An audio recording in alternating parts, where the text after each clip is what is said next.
know your worth. You have to know that, hey, dude, this is I'm in this shit, and fucking people know I'm good at it. So how do you get on the other side of that and encourage people to hit you up and do that? You know what I mean? So what do? You just produce better art and keep on trucking, dude. And then eventually you get those knocks again. You know what I mean? You get, and it's crazy, dude, because I thought I was gonna get sucked into this whole like, oh fuck, dude, like the world's gonna just forget about you. All these artists on social media now, and they got like fucking 200,000 followers and all this, and I'm just your local tattoo guy that doesn't advertise, and these guys are killing it, and but there's a lane. There's a lane for everything. There's a lane for everyone, and you gotta get in that fucking seat and just fucking kill it.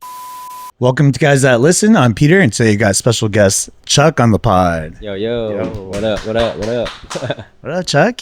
Can you introduce yourself to the audience? Yo. My name is Chuck C, and I'm a father of 5. I'm a self-taught tattoo artist. I've been tattooing 18 years and been blading like close to 30 years. So. Holy cow. Father of 5, tattooed for that long, blading for 30-something years. Yeah, dude. Yeah, multifaceted for sure. I mean, out of all the things that you mentioned, was there anything that caused you to start with rollerblading first? Yeah, actually, it's kind of crazy because my oldest cousin, he's about maybe 10 years older than me. He was the first one I ever saw on the blades, and the thing is that he was like the cool cousin that you looked up to and all that, and all my life I looked up to him. He was like a great skateboarder in the 80s, and I skateboarded first because I looked up to him, and then when the blading thing popped off in like 91, he was the first person I saw on the blades, and he had long hair and tattoos. I was just like, whoa, I want to be that, and I started like at 11. He put me on the skates, and I just fell in love with it, dude. I just felt a part of it. I was just like, yo, like I was a small kid and never was in any like participation sports or anything, so just like never found my place in any of those things. I was never picked or so when I got connected on the blades, it was like, yo, I don't need any of those like team sports or anything. Like I could just do me. Yeah, that's it feels very much like, for lack of a better word, outcast culture. For sure. Like tattoos, rollerblading. Yeah. I grew up skateboarding, and that's because same thing. I was never picked for any sports because it wasn't me. I wasn't athletic or anything like that. But at the same time, there was something about skateboarding. I think it has something to do with it being an independent sport. For sure. No one chooses me. I choose myself. Right. Yeah. You depend on yourself only. You know what I mean? You're not in there like, oh, I hope I get the ball past me or whatever. And you got to practice with a team of people. You know what I mean? It's all self-reliant shit. Yeah. Do you feel like there's anything as a child that made you gravitate specifically towards your cousin? Because you mentioned you looked up to him. He was skateboarding. He had tattoos. He was the cool cousin. Yeah. Any reason why he was this specific cool cousin? I think it's because we look alike. Also, there was a lot of relatability. He was like this. He's like the skinny, long-haired, like he just was like the outcast rebel of the family. I mean, he was like that cooler cousin. Just didn't give a fuck. Like it was like you just, for some reason, he just embodied everything I wanted to be, and I eventually grew up and I was that. I mean, you met me before I had long ass hair. Yeah. And I just cut that off recently, but I mean, I just always wanted to fulfill that, it's long hair with tattoos and rollerblade, and became that, and just that became my image, I guess, I want to ask you, because when I was younger and I was influenced by things like skateboarding or subcultures, it was because it was almost like all the things I was taught to me when I was younger to be studious, right, or, strive to excel in school. Yeah. It just, for whatever reason, did not feel like it aligned with me as a person. Sure. And a lot of it, personally for me, and this is, not me critiquing like your situation, my family life was not that great. Same. And being that my parents were the ones who wants me to be studious, and I did not want to be home around them, under that kind of pressure, or even just under that amount of hostility, sure. They would crack the whip if I wasn't studying, sure. And to me, that was like my safe haven. These people who felt like they accepted me. For sure. And we were cool and we could talk about anything, Yep.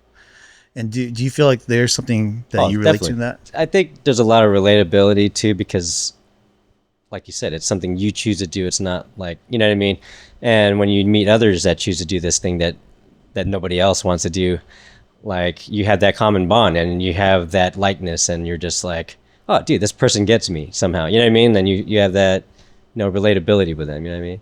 Wow, because to me, a lot of my childhood was always about fitting in, like really early on, just Yeah. kind of pretending someone to be someone that I wasn't. Sure. I went to, I would take tutoring classes and try to excel with these kids who I felt like I had nothing in common with. Right. And I think going back to what you're saying, he looked like you, Right. and the first skateboarder who I looked up to was, I'm Vit, and he was also a Vit kid, Right. like I think he was like 3 years older than Right. me. And for whatever reason, it gave me an idea of like a identity. Like Right. this is my own, even though I looked up to him and I was definitely inspired in certain Sure. ways and influenced by him, that I felt like this was my own because it fit what I wanted Yeah. better. Well, I mean, my cousin was like my first influence that kind of just got me started into that way. But then like my true like influence that kind of carried out through like my blading career or whatever was my idol that was I was growing up under, and now is like a close friend. It's like, it's crazy, you know what I mean? And it's like you just stick it out, and then one day that guy that used to be on your wall and in the magazines like is your homie, and he's like a text away, you know what I mean? You're like, holy shit, you know? Yeah. Who was he? John Julio. Julio, He's the okay. guy that owns them skates downstairs. Oh, gotcha. Oh, that's when you mentioned John was in here Yeah. earlier, and that's another little tidbit is that the office that we're in currently, them skates was in Yeah. like 8-9+ years ago, Yeah. and it's now a full circle that you're back in here, and Yeah, you're like, oh so shit, crazy. That's why when I asked you what unit you in, I walked right upstairs. I was like, no way, dude. yeah, Fucking the unit. Yeah. So yeah, it's crazy. It's like full circle, and same thing with the whole blading thing. It's all full circle, dude. That was my idol growing up. Fucking my style that I skate with is based on his style. So like, like all the moves that I do like was based on all the stuff I was watching him in videos and stuff. So big influence and still is. You know what I mean? So yeah. Do you feel like skating particularly gave you confidence in the person that you are? Oh fuck yeah! It made me be more comfortable with who I am, and I felt like I was more of a person. You know what I mean? Like I was like, like, because I grew up in Carson and shit, dude. And during the time that we were skating, it was like it was like when like blading was the biggest. So when I was in high school, it was a big deal. Like jocks weren't even like cool at that time. Like Oh wow. like literally, you'd be in class and you're like, you got your blades like strapped to your bag, and even like the cool like football player, the cool basketball player, be like, yo dude, pass me your skate, this fucking dope, dude, and just be looking at it. Oh, why don't the small wheels roll and this and that, and they're like, oh, how do you grind and this and that. It just seemed so much cooler than what was out at the time. And it was on X Games, it was like rollerblading competitions on TV, it was like all over the place, it was like on MTV, it was everywhere you could look. It was all the exposure, you know what I mean? So it was just, you felt that in high school, like when you're like a blader kid, like all the chicks were into it, like, oh, you're one of the bladers, huh? Like, Yeah. you're those crazy guys jumping on all the rails and shit, you know what I mean? So fucking, it was, yeah, it definitely gave me that early identity for sure. Yeah, because the reason why I mentioned that is because I have a younger brother. He's 18 now, but Yeah. still really young. He got into skateboarding probably around when he was 12. Got really into it in the past like 4 or 5 years. Yeah. And I think right off the cuff, if you were just to look at him as a child, and if you grew up without skateboarding, maybe this is just my observation, I don't feel like he would have the amount of confidence that he has now. Sure. And even in the way that he handles himself. And I think one of the reasons why is because in the skating community, it's almost like age doesn't really matter. No, not at all. Skill. Yeah, it's skill, right? It's skill, and it's just like how likable you are as a person. For too. sure. Because let's say you play football or basketball in high school, you're stuck with people your age. For sure. And I see him, and I take him skateboarding, and I see him, having full-on conversations with people in their 30s and 40s, Yeah. like OGs in the skating scene, and he makes friends with them. Yeah. And it's like, oh, wow, he could carry a conversation anywhere he goes. And I think that's very unique, and I think that comes with like a community that has a wide age range. For sure. I feel that way every day. You know what I mean? Like you're on the same playing field essentially. You know what I mean? And you could learn from the young too, dude. Like you got to be fearless like them again. You know what I mean? Yeah. Like a lot of the shit I was doing before, maybe I didn't have the skill set for it, but I had the heart to do it. So that's what kind of pushed me through. And now it's the opposite. It's like now I have the skill set and like muscle memory to do it, and maybe I don't have like all that heart to fucking do all the crazy shit no more. You know what I mean? Like, Yeah, age kind of gets in the way a little bit. a little bit, and Yeah. priorities, and Yeah, you yeah, of know, course. like you got shit to do still. So it's like you can't just put it all on the line right now. You know? So Yeah, a broken leg now is very different than a broken Oh, yeah, leg when you're dude. younger, right? yeah, for sure. Okay, so this is a theory that I have, and this is something that I've thought about ever since I was a kid. Yeah. I'm pretty sure you probably would agree with me, but being that in skating, or at least in cultures where the age range of people participating that you interact with is like really wide, the skill range is also really wide. Yeah, And I think what I've noticed is that the people who surround themselves with better people, and typically, you know, Oh, yeah. if you're older, you have the ability to have more experience For in sure. order to get better, they improve a lot faster. easy. Yeah, And now, whenever I watch sports like, you know, rollerblading or skating, Mm-hmm. and there are young kids who are like 8, 9, or 10, especially in skateboarding, I don't know about rollerblading, Same. but like It's the Japanese same. kids, Oh yeah, it's the same. is just insane. Yeah, I keep up with the SLS and that Japanese Yeah. kid, Oh that my 13-year-old kid's killing Yeah, it. yeah. Oh my god, dude, It's ridiculous. crazy. Yeah, it's the same thing in blading, dude. All the Asian countries. Matter of fact, they just had a comp in Jakarta 2 weeks wow. ago. Them skates through it, and Whoa. there's a qualifier for the big comp in November here. And fucking dude, all the Asian countries fucking showed out, dude. Thailand and Malaysia, Korea, Japan, China, like dude, everyone came out and were killing it. Like, Yeah. and he was telling me, he's like, dude, like the playing field is different there. Like they really, really are into it. You know what I mean? Like we're into it here, but they are like so technical, and they make it. You know, they're just the best at everything, dude. They work hard at it. You know what I mean? Just yeah. So another thing I wanted to talk about was that when we were kids, I'm assuming I kind of know your background, right? Yeah, Because yeah, we're yeah. friends, so we've talked. But, you know, growing up, for me, to have something that didn't involve my parents, because I didn't want to be home, nor did I want to talk to them about skateboarding, Yep. it seemed like that was one of the easiest outlets, because you get bored, you get some shoes, and you could be out all day, Yep. every single day. Didn't really cost you too much money. You Right. might need like $2 or $3 for Del Taco and Taco Tuesdays to Yeah. eat, but everything else is on your own. Like you learn a lot faster, and you feel like the sense of community. But also, to me, it was this weird sense of like rebellion, right? Like Yeah. you're getting in trouble, but you're not quite getting in trouble in the way where your parents are like, nah, you really shouldn't do that. Right, You know, I wasn't really hanging out with gangbangers or anything like that. I was skateboarding, you know, and yeah, I might get a skateboarding ticket, Right. but it's like, would you rather have that versus like me participate in like some of the shit that I see going on around my neighborhood, you know? Yeah, and for me, blading was actually my outlet to escape the gangbanging part. So, which was a big part of it actually, was because I think I told you I had an older brother growing up.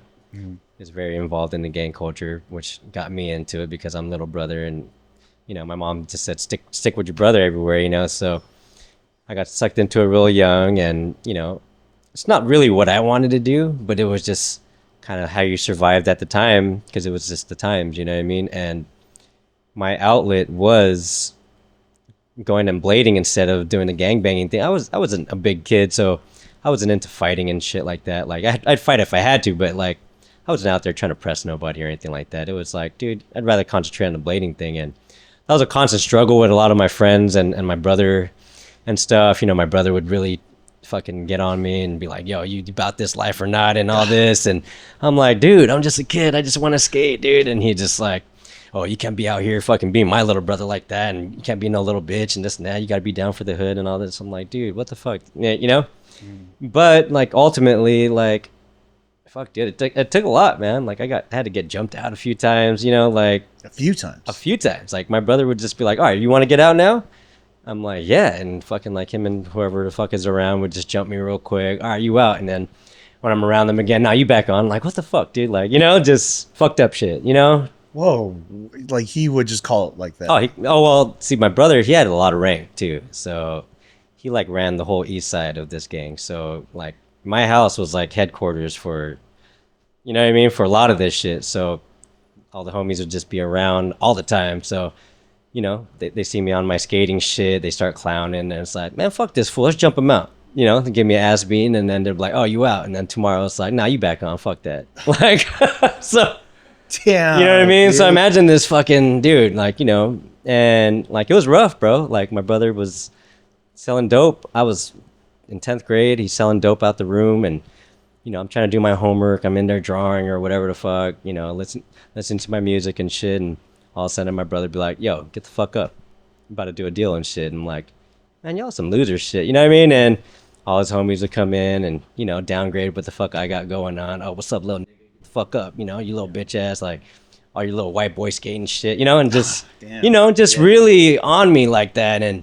it's crazy because in hindsight now, like, all those same dudes that used to punk me like that and all that really respect that I stayed in my lane. And 20 years later, it's like, wow, you that dude. You know what I mean? Like, so a lot of them are like, wow, I'm glad you didn't listen to me. And I knew you was going to make it. You know, just, you know, just I was there since day one. Yeah, you know, if I didn't push you like that, you know, fucking just, oh, come on, dude. Yeah. That was like the bitch shit that they're into, you know, at that time, you know? Yeah, and it's I don't even know how I could explain it in a way that people in the younger generation understand it, because I think things have changed For sure. a lot. Tremendously. And now it's a lot easier to see, like, oh no, that's actually, it looks kind of fucking lame. You know what I mean? Yeah, it was lame. I don't regret the tagging part about it. I fucking started tagging when I was like in 5th grade. It's still something I do now. It's still something, like, you know, you've been to the house, you've seen the big graph on the wall. Yeah. Like, it's definitely something that opened me up in that way, you know. And then, like, the whole gang thing, like, you know, like, maybe fucking my good takeaway would be, like, it made me a brave person. Like, you know, I'd stand up for myself, stand up for my homies, you know what I mean? Mm-hmm. But it was just the whole going around fucking fighting about colors and fucking where the fuck you could stand at and shit. You know, like, what the fuck is that? You know, like, yeah. I mean, I've never been in a gang ever, and but I've been around it. You know, I've been affiliated, and it's just like it makes it hard for everyone. You know, I've been around to where it's like, damn, you're my friend. I understand you're in a fucking gang, but do you really have to be doing your gang shit here now? Like, why? You know, and it's just the most outrageous shit over nothing. You know, especially when they're young heads. Yes, they got time to. They got time to do shit over nothing. I remember one time I was at a like Alberto's at like 2 a.m. after a night of drinking. Well, let's get some late night burritos, whatever's. And we're playing music in the parking lot, just eating our fucking burritos. Yeah. And then these 4 cars from this lot, we can see across the street because they're revving their engines and they pull over. And at first, we're like, oh, they're probably friends or something. Mm-hmm. They pull up and they're like, oh, where are you fools from? They come out with like bats and machetes and all these things. And I'm like, whoa, wait, you're not our friends? Right. Like, well, what's the problem? And he's like, oh, you guys trying to fucking like go start some shit or what? And I was like, what makes you guys think that? He's like, oh, you guys are playing music out here. I thought you calling us out. What? And they were young heads, you know. I was like, whoa, that's what you took it as? Yeah. And to me, I was like, yo, I'm way too fucking old for this. Yeah. And, you know, at that time, I was like in my mid-20s, but I was like, yo, that's crazy. No, we're not trying to fight you. First of all, look, there's like 3 of us. There's like 10 of you guys. Yeah. Like the other 2 that's not guys, they're females. Like, you think we want to scrap right now? Like, over what, you know? So, and they're like, yeah, that's what we thought. Get in their cars and go all the way back to the lot. I'm like, wow, that's insane. I mean, that used to happen to me often, especially if I'm like skating in the city and it's like late 90s. We're at the skate spot and then fucking I'll see somebody fucking that's an enemy or whatever, and next you know I'm over here trying to jump on this rail and they come running up. What's up, homie? Where you from? Listen, I'm like, what the fuck, dude? Gotta take my skates off. I'm over here fucking squabbing. The homies are like, yo, this fool's crazy, dude. Like, we're over here trying to skate. This fool's gangbanging right now. Like, you know what I mean? It was just like, it's out of nowhere. You're trying to jump on this rail and he's trying to jump you. Like, that's fucking insane. Oh, dude, that's just what it was. It just, like, the 90s was crazy. And fucking, especially just in Carson in particular, that shit was really hot at the time. And us being from a Crip gang in a Blood City didn't help. Yeah. I mean, I still have, you know, I don't gangbang anymore, and you know, it's long behind me, but I'm still all blued up all the time. It's within me, you know what I mean? I don't wear any red. I don't, you know, it's just, it's just shit that's stuck. Like, it's just part of you, you know what I mean? Like, in your daily, but I'm not fucking pressing a line or whatever. Yeah, and I think going back to what you were saying, there is a silver lining, right? Yeah. It's just, I think with silver linings, it's not quite apparent, and it's almost like trying to find the positive out of the negative, Yeah. if you would. In your case, it's like, yeah, it's giving you some grit, and now you have the bravery to stand up for the people that you love, and that's great that you got that out of that. And I think coming with that, like, everything's changing now. Yeah. I don't really speak to that many gangsters anymore. Like, now they're all like older, they all have families and shit like that. Everyone's like chilled out.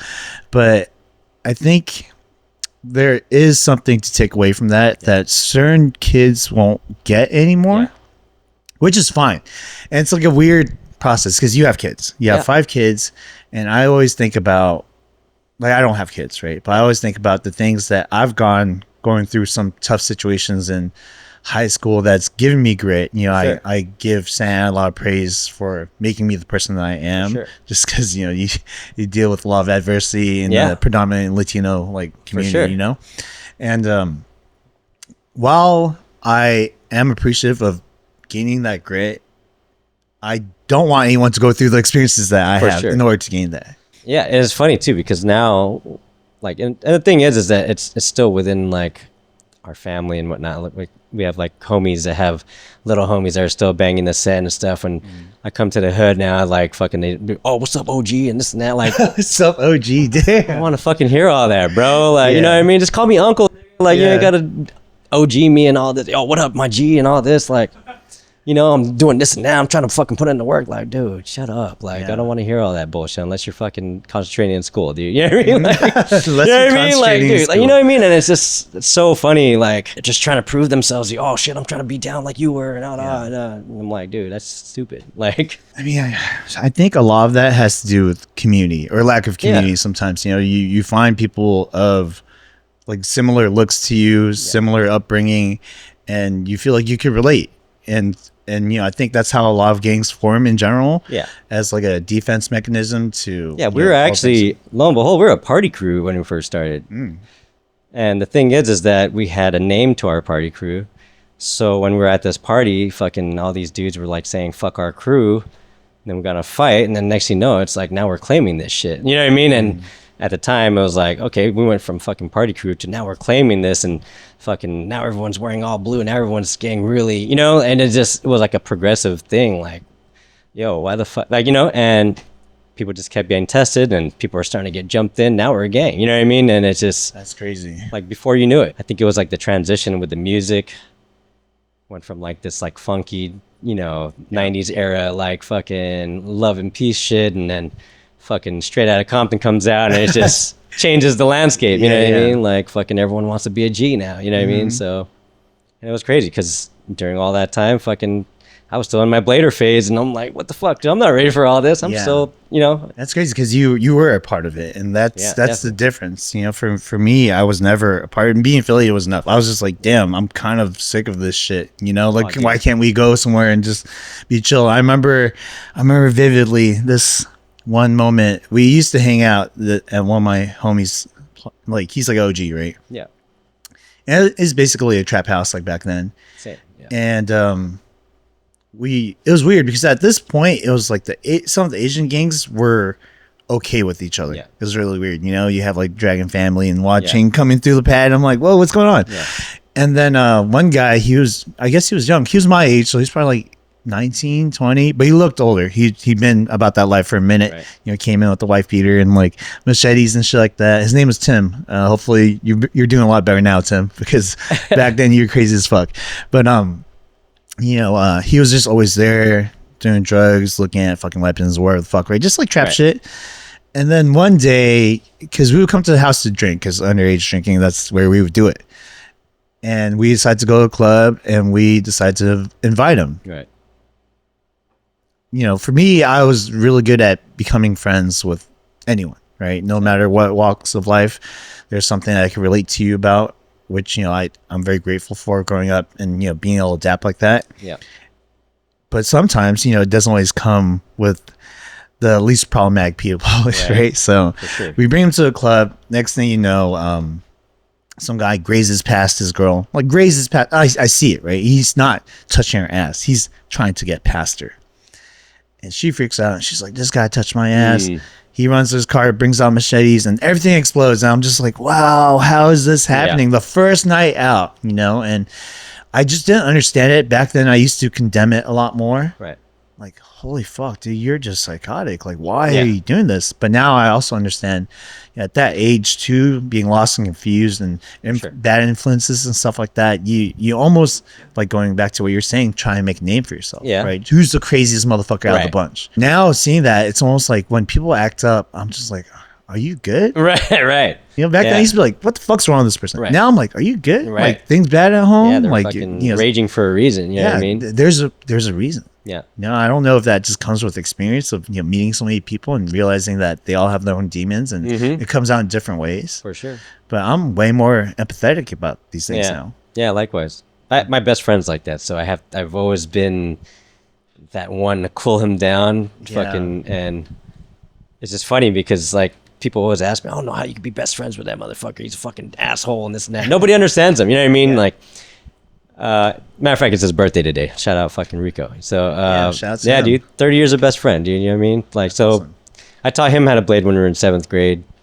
Fucking, and we've been best friends ever since. And, lived together and all that shit. But, he's always been a hothead, dude. And the funny thing is, now that he knows his limits, now that he knows his limits, he's a father too and shit, you know. He just came over for Memorial, and this motherfucker came over with 4 beers. It was funny. Like, literally, had fucking 4 IPAs on him, and my sister was bagging on him. The fuck? This nigga come over here with 4 beers? What are you doing? He's like, oh, this is my limit. I only drink these 4 beers, and I'm gonna leave fucking after these 4 beers. You know what I mean? Like, and he just knows. Fucking, he gets past that, he's a fucking wild man. You know what I mean? So.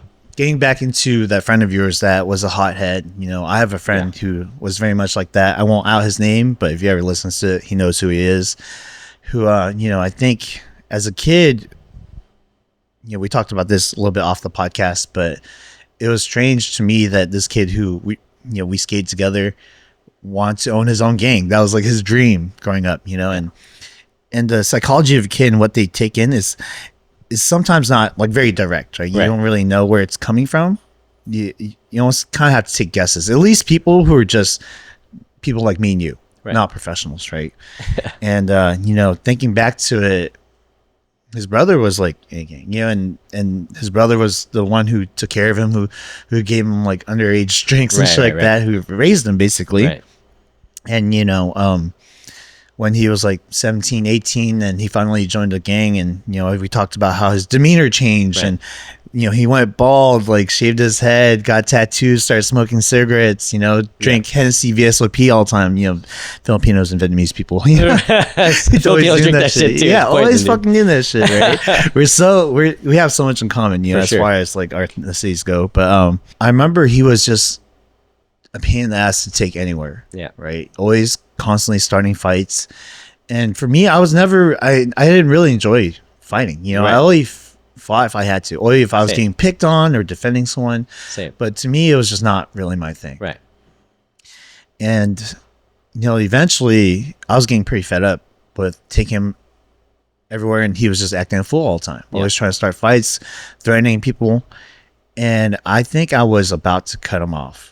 You know, at this point, I was like, I don't know if I could be your friend. You know, I remember having this crazy intrusive thought. I was like, damn, I think he needs to get shot, like in the foot or something, for him to understand, like, damn, this shit fucking sucks. Like, I don't want to do this. You know, because at this point, he hadn't been harmed, you know, aside from like just the regular shit. Like, no enemy has approached him and shot him somewhere, you know. And I was like, maybe if he gets shot now, he would understand he's not about that life. But it didn't happen. And I remember every year he would have this birthday party. I think it was like 21st, 22nd birthday, where, you know, there was just rows of empty Henny bottles along the wall. Yeah. And he was plastered. And, you know, at this point he had already been violent or acted very aggressive towards people, you know, randomly.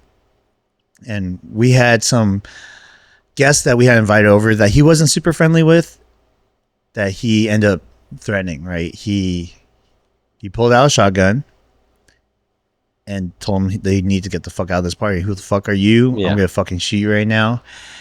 And that to me was so real. Yeah. You know, I think at that point I had not seen him personally pull something out. And fortunately, my buddy Sly, who has seen him act like that, like emptied out the shells. Yeah. You know, when he pulled out, my buddy was like, "Hey, dude, it's empty. Don't even Yeah. worry about it." I was like, "Thank fucking God." Yeah. But obviously, that changed to him instead of like shooting them, trying to fist fight them. Mm-hmm. And you know, I had to stop that because I told him, you know, if you want to fight someone, fight me. You know, Yeah. these people, they don't deserve it. Like, Yeah, what's the yeah. point? You know? And he mentioned like, "Hey, you're like my brother. I'll never hit you." Yeah. But weirdly enough, I, you know, mentioned to you earlier, I had this epiphany of like, let me drag him to the side and talk to him really. Because at this point, I didn't really know how to have these conversations, you know, being like 21, Yeah. 22. Like, how do you have these in-depth conversations of why you are the way you are? Right. You With right this now, all I high- know is I'm just pissed. I'm just frustrated of Yeah. why he's just always acting up. And I mentioned like, hey, like, does this have anything to do with your brother? Yeah. You know, your brother passing, and is this your way of carrying on what Yeah. he left off? Built-in anger. Or Yeah, something. built-in anger and frustration that he can fully live his life, and this is what he would do too. Right. And then, you know, to see him basically bawling afterwards and Yeah. just saying like, yeah, I think that's why. And you know, I didn't do anything except for acknowledge maybe that's maybe the reason. For sure. And you know, after that, you know, he went back to school, stopped doing the gang shit. Yeah. You know, tried to get his life together. You know, we still are degenerates in certain ways. You know, Yeah. that part of us never leaves. But it's crazy how impactful that is to like a child. For sure. I think that was my brother's way of raging and coping with my dad leaving. He left us at such an early age. My brother was such a new teen, raising this little brother and shit, and without a dad to be there to fucking like guide us. All we knew from our dad was he was an alcoholic that used to beat on us, and he fucking eventually left. You know what I mean?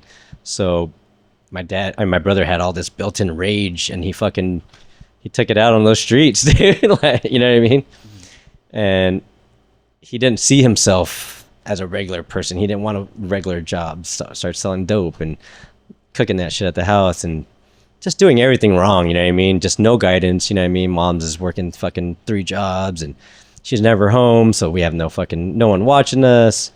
Our older sisters aren't around, and they're bad influence at the time too. They're fucking giving us cigarettes and beer and all that, and just, oh, here, go play, and we're gonna be doing our thing or whatever. But definitely the structure of the household, fucking, just, you know, no one being around to tell us not to do these things, fucking definitely fucked us up. You know what I mean? It's almost like if you don't have that figure, you look for the next person up. For sure. Right. Yeah. And that could be your local neighborhood, like drug dealer or gang member. Or, Yeah.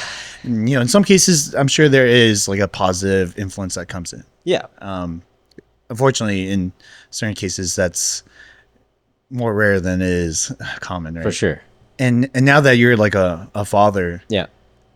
you know, because I'm sure you heard it from your mom too when she was around. She's like, "Hey, don't do this or don't do that." Still to this day. Yeah. So how do you address it as a dad of 5? You know what's crazy is that this new generation is so different than us that they don't do all the stupid shit that we were doing. So our warnings are a lot different. You know what I mean? Like, it's just so crazy. Me and my wife talk about it all the time. Like, a big threat to them is, I'm going to take your Switch away. And it's fucking, you know what I mean? Like, Yeah. my son will do everything fucking the right way if you fucking say that, dude. He'll fucking crumble. Like, if you turn off the Wi-Fi, all my kids will just fucking scramble around the house like, oh my God, what the fuck? Like, don't even know what to do with themselves because it's just so different. Like, you know, like with us, we went outside. We fucking went and did shit until the sun went down. And then we checked in. You know what I mean?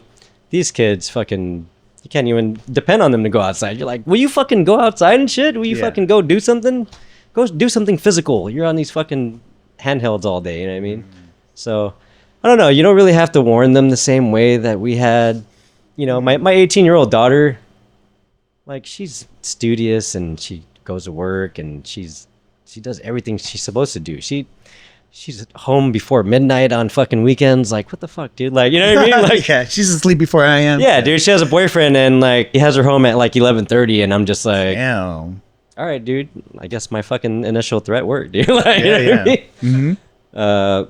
Yeah, so it's different, dude. It's not they're not getting the same warnings, Yeah. like I don't have to be like, oh, be careful out there because like, Careful in these streets. yeah, you know what I mean? Yeah. They're not living the way we were, dude. Yeah. Like I was already fucking drinking and smoking by the time I was my son's age, so it's not the same. Like, Do you think that with the new generation and obviously them just being a little bit more cognizant of like what is bad and what's good? Yeah. Because I think when we grew up, there was a lot of misinformation, right? And that was because we only got a few sources, and it's like from our parents, yeah. the fucking news, Yeah. our school, and that's pretty much it, right? Yeah. Weed was fucking terrible, and here we are, it's fucking legalized, right? Yeah. That was like the devil's cabbage. Like this is now all of a sudden, Yeah. like, oh yeah, you can fucking have it for medicinal purposes, it's Yeah. healing, and I think there's just more information out there Yeah. for them to do that.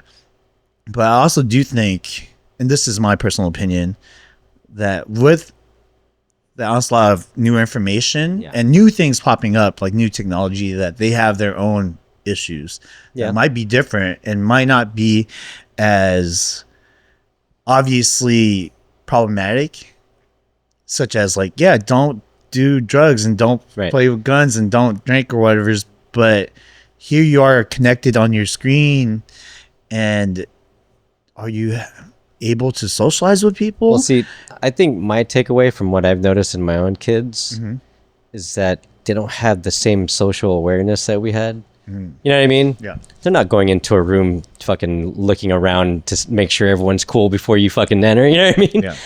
They don't have that same, which is cool. That's what we wanted, right? We want to raise our kids in a life where they don't have to fucking look over their shoulders and shit like that, right? But also, I think kids just lack confidence these days. You know what I mean? Like, you have to pump it into them in such a different way now because you essentially kind of baby them all the way through now. Like, before, you'd fucking get to how old, and you'd be on the streets all fucking day. No cell phone, no way of contacting you. You'd just be out there, and you just kind of pray that your kids come home, right? And now, they're just there. They don't want to fucking leave. They're just like, don't even want to leave the room. Like, so it's a different era. Like, I'm always like trying to give them that confidence, like, no, you got this, so I'd say it's different in that aspect for sure. Yeah. And I feel like with that lack of confidence probably comes with a lot of anxiety. Oh, for sure.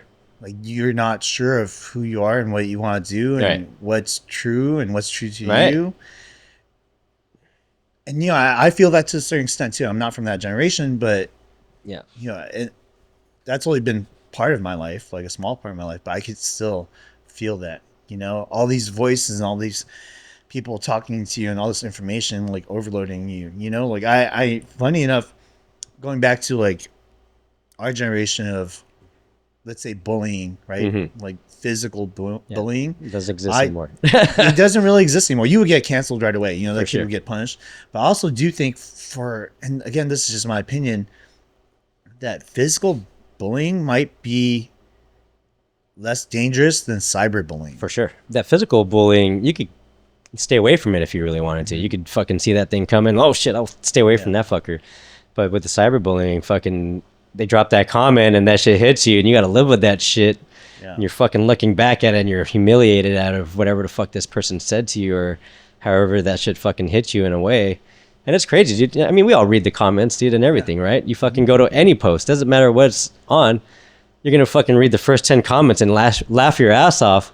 That person that's fucking receiving that on the other end might not take it so well. Like, fuck, dude, that person just clowned the shit out of me publicly. Now everyone's coming to my page looking who the fuck I am, and like. Do you feel like any of your kids have gone through that? No, probably not. They're not all really on the socials and stuff like that. But I do hear my son screaming on that Fortnite every day, bro, like just fucking. And I always gotta take him to the side, like, dude, you can't talk to your friends like that, bro. Like, over here talking all this shit on the mic, just over here fucking getting mad that they killed you. Like, aren't you guys killing each other? What the fuck are you over here mad for? Because he'll like leave the room, fucking take his headset off, all pissed off. I'm like, what happened? Rico's not being fair right now. He fucking killed me like 3 times in a row. I'm like, dude, it's not all that, dude. Get the fuck off her now. Cool it off, fucking. And it's just like, dude, this isn't life, right? Like, you're not really this fucking character doing this. Like, get all fucking depressed about your emotes and all this other bullshit. Like, okay, so I I feel like that's always been a thing for guys. Yeah. You know, because I have a little brother who goes and plays like Fortnite, and he just fucking goes crazy, right? I'll Yeah. hear him scream through the fucking walls like "fuck this," whatever's. Yeah. Yeah, if you want to see if like people who are bigoted or like still racist, go play those fucking games, and Oh, you'll dude. see these Yeah, you'll motherfucking hear these kids. dude. They'll go off. They're fucking right? terrors, dude. Yeah, they are. Like, I holy jumped on the fuck mic one time. I was like, "What the fuck are they saying here?" And it's like, "Eat shit, you little fuck!" It's Yeah, like, yo, what? It's These guys are insane. going crazy, dude. Yeah, like this fucking 13-year-old. Like, hey, no cap, you suck, bro. Like, what? No cap, you all suck. this, all this shit. I'm like, what is this shit, dude? You're like, I don't even know what you mean, but I'm pretty sure you're I don't trying know to what fucking any of this insult shit me. means, bro. But Because when I was younger, I played Counter-Strike, right? And that's I guess in certain ways it's very similar. And I did have a rage problem too, and so did a lot of people playing that fucking game. And I think what it is with, and this is just me speaking on my experience, a lot of guys need a outlet yes, that is not something like video games. Yeah. Video games is almost like the last resort in order for you to express yourself. yeah, Especially when it comes to like violent video games, right? Yeah. Like I've never seen so many people fucking triggered playing, let's say, I don't want to say Mario Kart because I've definitely seen that trigger certain people. yeah, like Smash Brothers. Yeah, or- Smash Brothers or like Valorant or Fortnite or Counter-Strike. Those games bring out the fucking worst It's in people, nuts. dude. Yeah, And typically because they stay in all day fucking playing those games. And they don't have more productive outlets. Like, Yeah. you know, you said your kids do Muay Thai or Jiu Jitsu. both. Okay, cool. You know, I think when I got into things like that, it cooled me down. For sure. And that's what I tell my son to put in. I was like, all right, all that shit you're talking right now, put all that rage into that practice, dude, and to these competitions. You know what I mean? And it's crazy because he became that dude at the gym. Like, Oh, really? Yeah. Like Nice. he's the only one. Well, him and two other older kids are the only three that are competing Muay Thai out of their gym, out of like fucking like 12 kids, dude. So, and he's the youngest out of these three competing, and he's that guy at the gym. It's cool. Like when other guys are like fucking up and stuff, they're like, "Hey, Carson, hey, if you don't act right, I'm gonna send Carson on you." You know what I mean? And Yeah, all the yeah. other kids, oh shit, you know, Carson's about to fuck me up. You know? Yeah. So it's cool to see that he picked that, like, you know, he got in that lane and he's really good at it, dude. So That's awesome. Yeah. I'm sure you're hella proud. dude, super sick. He has a fight in August coming up, so Let's root for him for sure. yeah, dude. Is that his first? This will be a second fight. Second coming. fight. Yeah, he had Oh, one in nice. March. Yeah, Nice. So now that you have a kid who's doing Muay Thai and Jiu Jitsu, Yeah. especially a boy, Yeah. right? Do your girls do it or my not? my daughter, my youngest daughter, also does Muay Thai and Jiu Jitsu. Okay. Yeah. Great. So how important do you think it is to have something? And it doesn't. I don't necessarily think it needs to be a combat sport, right? Because we didn't grow up doing combat sports. Yeah. Like we skateboarded or did something, but Yeah. somewhat of like a discipline Yeah. that makes them kind of allow themselves to express themselves in different ways than For sure, just maybe physically. like physically. How important do you think that is Oh, now? super. I mean, this guy, he's so involved. We're there 5 days a week, 5 days a week. Damn. 2 hours a day, dude. Like he's in serious training, like Monday through Thursday. We take Friday off, and then he's there fucking Saturday. And then when it's competition training, he's there 6 days a week. So like it's dedicated, dude. I told him like, you better fucking like really be honing in on this. Like, I never had a father that was gonna drive me to fucking anywhere, let alone practice fucking this many days a week. Yeah.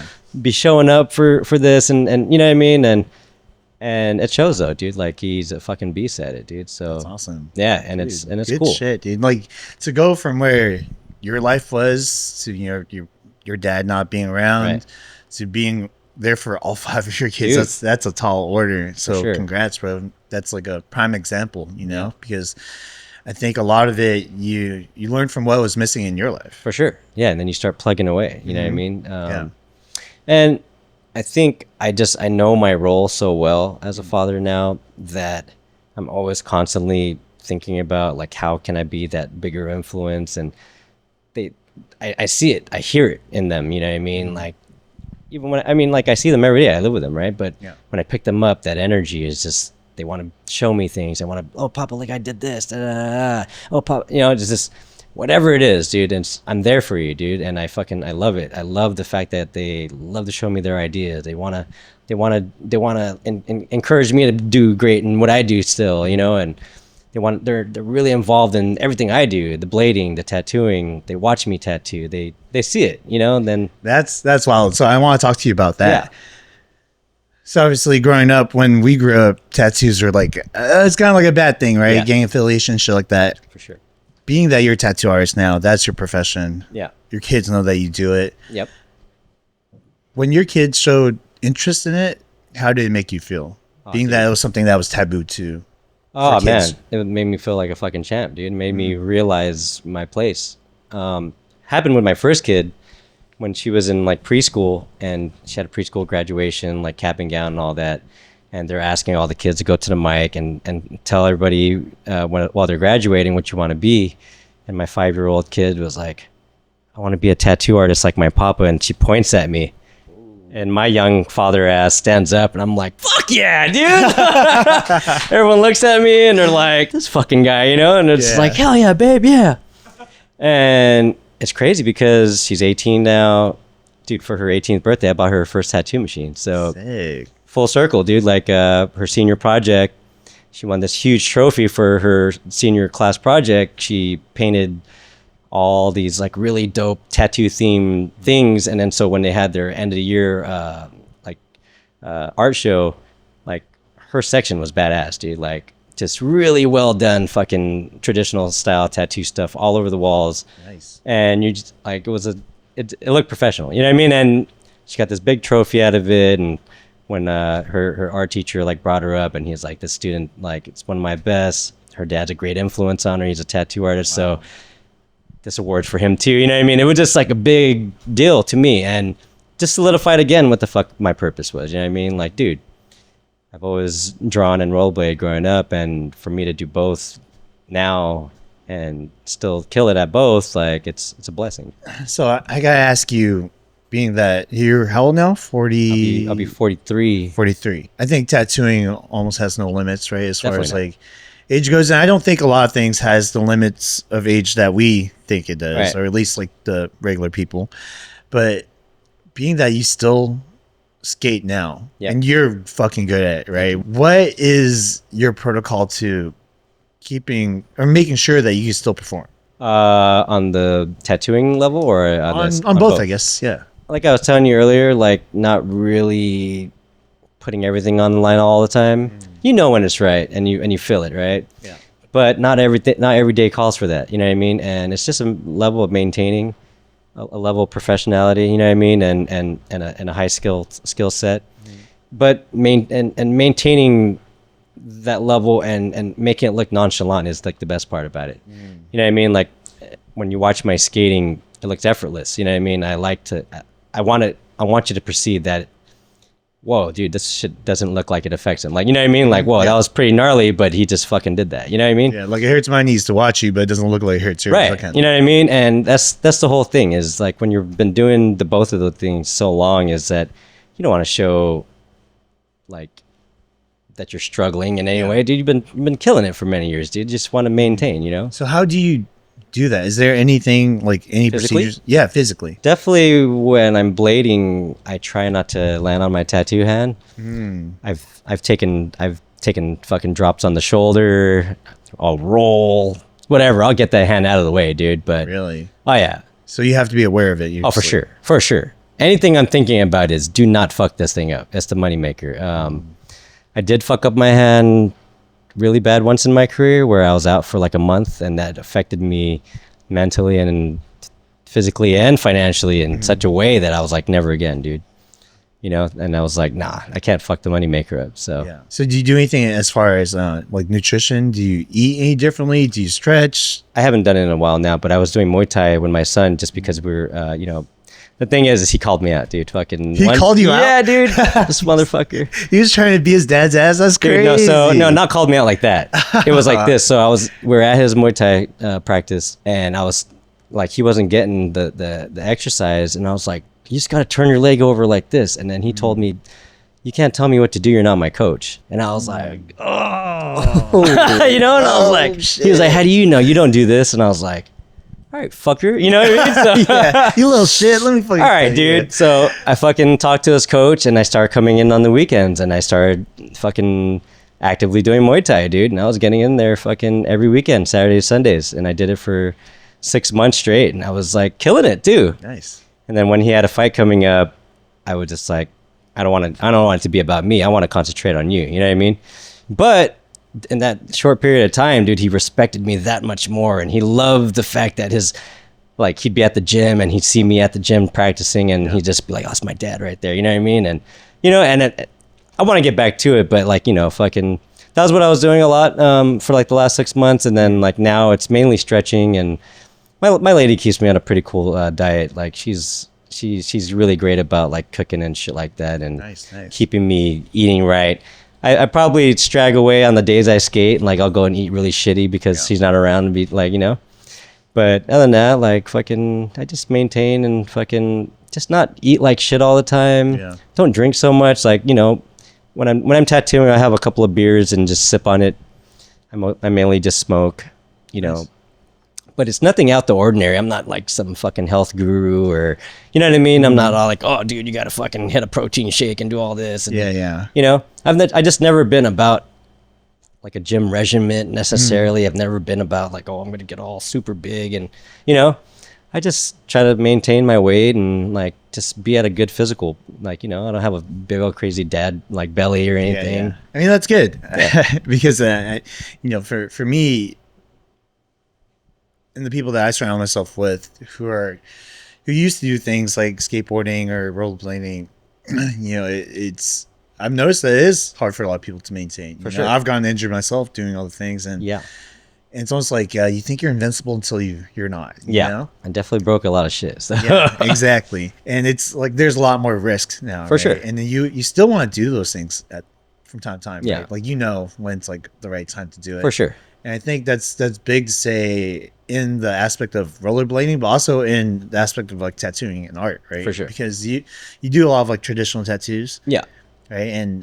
But sometimes you have an idea and you want to kind of like walk out of your comfort zone. For sure. So how do you decide, like when you were saying you just know when it's right? Yeah. How do you decide when it is right to step out of your comfort zone to do, whether it's like a piece that's different than what you normally do or what your expertise is in, or whether it's like you're gonna take a risk today because like I really want to land this trick and I've been chilling for the past couple months, but let me try to get this off my chest, right? I think it's an urge. I think it's a fucking feeling that you get. I had one last week. It's crazy. Like I was out. It was fucking 8 a.m. I'm at the skate park, and like John, he's just like, "Damn, you're going off, dude." And I was like, "Dude, I had like a wisdom tooth pulled out like a week before that, so I had a whole fucking week to just sit around and not do anything."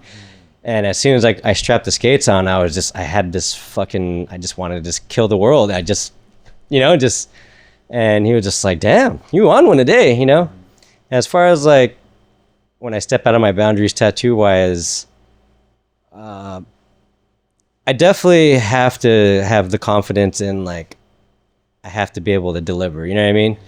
Because if it's going to be something out of my range, like it's got to be something that it's out of my range, but like, fucking, I think it'd be cool to do because not a lot of things hit me like that. And sometimes like, like I know my boundaries and I'd be like, nah, let's not go there. Cause like, I could kill it right here. You know what I mean? Yeah.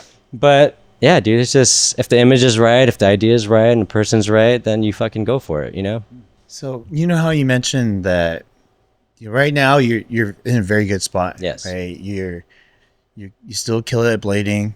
Tattooing, you're like booked up, right? You're doing your job. You're good at what you do. You're a good father, and all these things sound great. Yeah. But were there moments where you felt like you struggled in any of those things, and you felt like, damn, like you kind of question? Oh fuck yeah! Being an independent contractor like that, dude, and just taking your career in your own hands, not wanting any help from anybody. Yeah, it drives you nuts, dude. Like it's still, even though I'm busy now, like. Fuck, next month shit could just fall through the roof and like it could all go to shit right now. But yeah, dude, there's definitely been struggles, and there's definitely in my 18 years, man, there was 1 year in particular, dude, that shit just was not going right. And I was just like, oh fuck, is this the end? Like, you know what I mean? Like, do I call it quits? Like have I got consumed by fucking like is social media gonna win and just like fucking everyone's gonna like leave me out of this, you know what I mean? And then you go back to the drawing board, like literally. You hone in on what you're good at, and you contact those people that are down to work with you, and you come out the other side of that shit, dude. And I think that's probably the hardest part, is staying in people's face and like, look, this is what I do. Hit me up. You know what I mean? And that's like the hardest part. But when you get to a level where you're doing these bigger pieces and you have a schedule and you're able to plug that away, and like this is going to take so many sessions, and then you start plugging those in, then those rest of the days that fill up become easier for you, because it's like, oh, well, I got this guy on a schedule. I see him every 2 weeks for the next 10 sessions or whatever. And this other person's on this kind of schedule. Then I only have to plug in like 3 of these in the week where it's going to keep me afloat, or, you know what I mean? Mm-hmm. But you just like anything, you start to know your own system and how it all works and how you can set yourself up. And for those days that you're not tattooing, then you hit the drawing board and you start pitching shit. You know what I mean? Yeah. Look, dude, I got this idea. Want to, like, throw it out there, see who bites on it. As long as you get one person that will hit you up and be like, yo, that will start a new avenue of people that are going to get tatted, because you give one good tattoo away, that person's going to go brag and boast about that work that you just did at their work. Coworker's going to hit you up, yeah. And it's just endless. And that's just what I've been able to keep afloat on. It's just that word of mouth is the most powerful advertisement, man. It's just, I agree. I've never had to like really advertise it, like, Yeah, I could totally relate to the fear of the unknown, being like an independent contractor or just owning your own business. Yeah. Because, it's like 1 month it's good, and next month could be crickets, right? Right. And, going back to what you're saying, that happened to you for a year, and you went back to the drawing board, and you had people that you talked to about how to get out of it, you know, how to come out the other side better. Right. What would you say was the biggest takeaway that you needed from talking to those people to come out the other side better? And I feel like this actually applies to beyond just tattooing. I think that belief, you got to hone in on that and know your worth.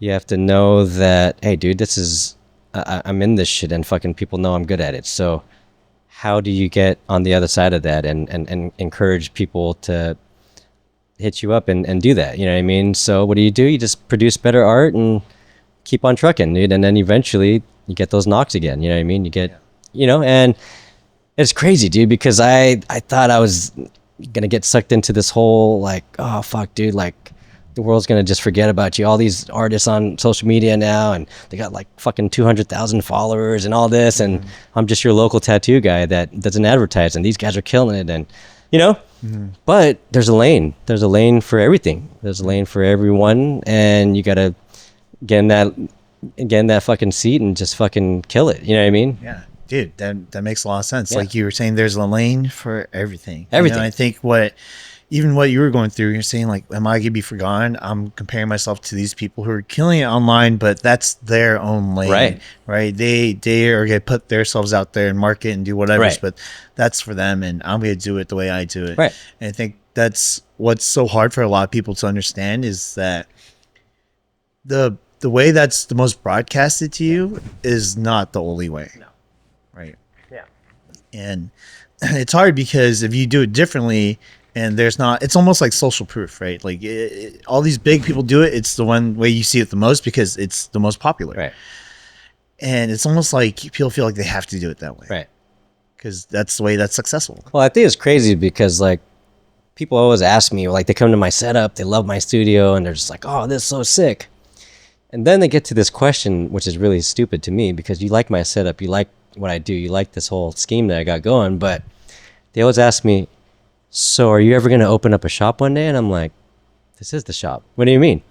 Oh, I know, but like, do you ever want to like open up like a real shop? And I'm like, what is a real shop to you?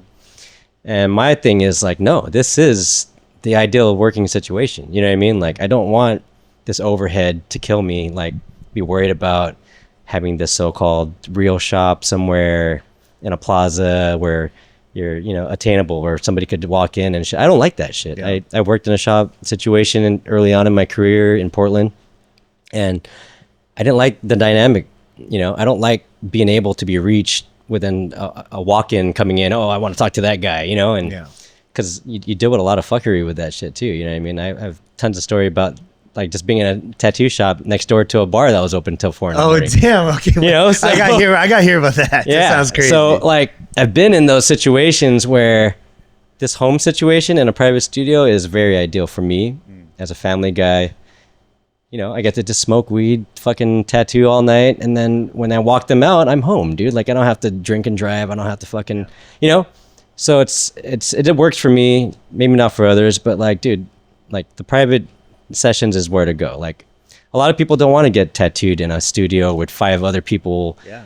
Like it looks like a tattoo orgy in there and shit, and fucking everyone's talking their shit, and a lot of, you know, just most people are more private about their shit. You know. Yeah, I think that is definitely in general a more Western way to look at For it sure. too, because I'll go to, you know, parts of Asia and Yeah. get a tattoo, and it's like a room, you know, it's, It's like a room. shack or whatever. That's what it And you're is. like, yeah, Like it's an intimate time of the artist. That's all it is. You know. yeah, exactly. Especially places where it's illegal. It's Right, like, right. yeah, oh, follow me through the back. You Right, know, right, like, all right. cool. You know. Yeah, but yeah, definitely. I think it probably has a lot to do with tattoo culture here, and you know, the TV shows picking shit up. Yeah. You know, Ink Masters and stuff like that. Like, Yeah. oh, this is the idea of a successful Right. tattoo artist.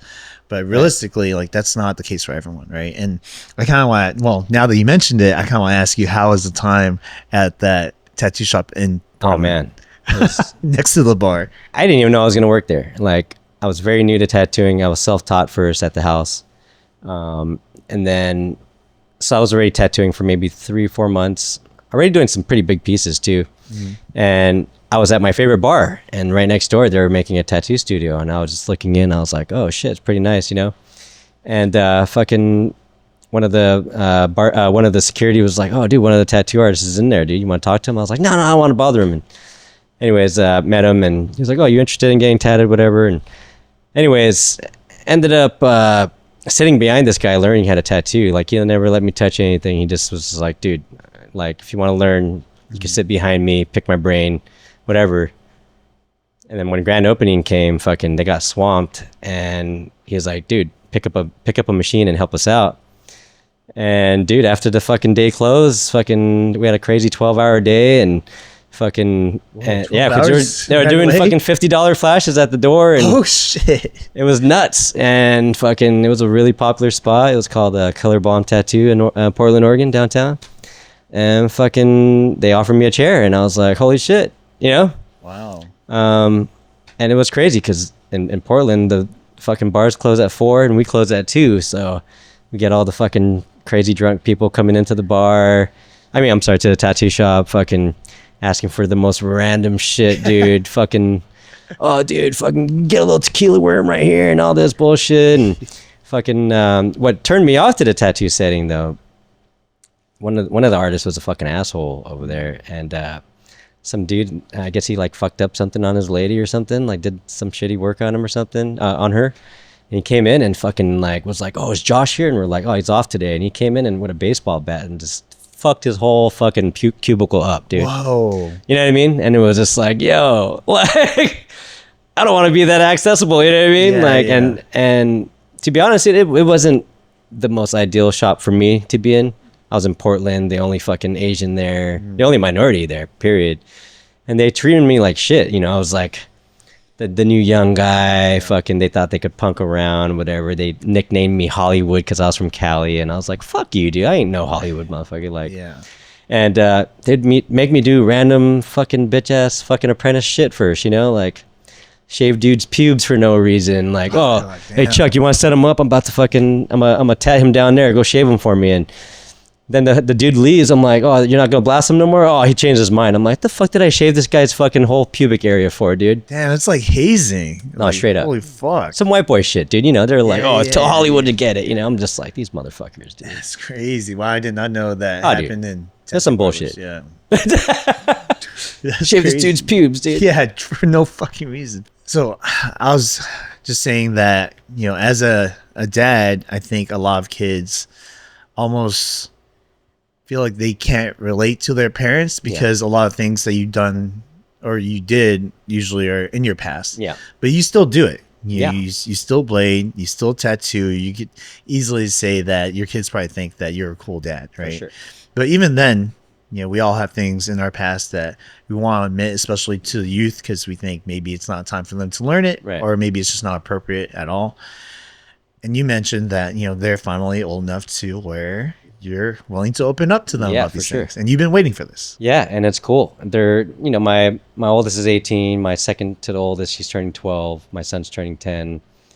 I have a 7-year-old, and my youngest is turning 4. So my older ones, they have a lot of questions and shit. That my 11-year-old is like learning about the fucking riots and stuff like that. And so I was like, oh shit. Matter of fact, there's, fucking, I lived through that. I was in the 5th grade when the LA riots hit. And they're learning about that. So I was like, matter of fact, there's a Sublime song. There's, and so I'm like teaching about the riots and like what we were doing at that time, and shit was like going crazy, and it's cool to like bring them in now and like have this relatability and explain the struggle that you had. You know what I mean? Like, dude, when I was your age, I was already smoking and drinking, dude. Like I didn't have a dad around, and you know what I mean? And to express that and be able to tell them like, dude, like how much more I put into them, and how much, and they see it and they appreciate that, and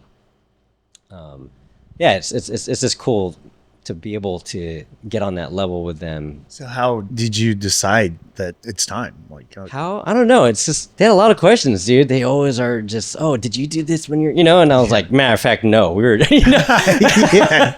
I was gangbanging at 11, dude. Like, like this fucking, and they're just so mind blown by it. The funny thing is that after this whole Kendrick and Drake thing, my son has been so super into Kendrick, dude. Like, he was already like starting to break down lyrics, like, like it's really cool too, because my son, he's not like other kids, dude. Like, he's definitely doing way more than other kids as far as like his music taste, dude. Like, his favorite rapper is Quasimodo, dude. Like, awesome. Most people don't even know who the fuck Madlib or Quasimodo is, period, let alone this is my fucking 9-year-old son's favorite rapper, That's wild. Yeah. Yeah, that's a different generation. Right. Sure. But he listens to that shit all the time. And then when this whole Kendrick and fucking Drake thing happened, like, my son has just been like, he's like going through the whole lyrical breakdown of it and looking up all the stuff. He's running around fucking singing Not Like Us and shit like that. And yeah, so it's the rest of LA, it's just so California funny. Now he wants to learn how to crip walk. I was like, you don't need to learn how to crip walk, right? Like, he's over here like, I do all this. I'm like, no. And he's like, well, isn't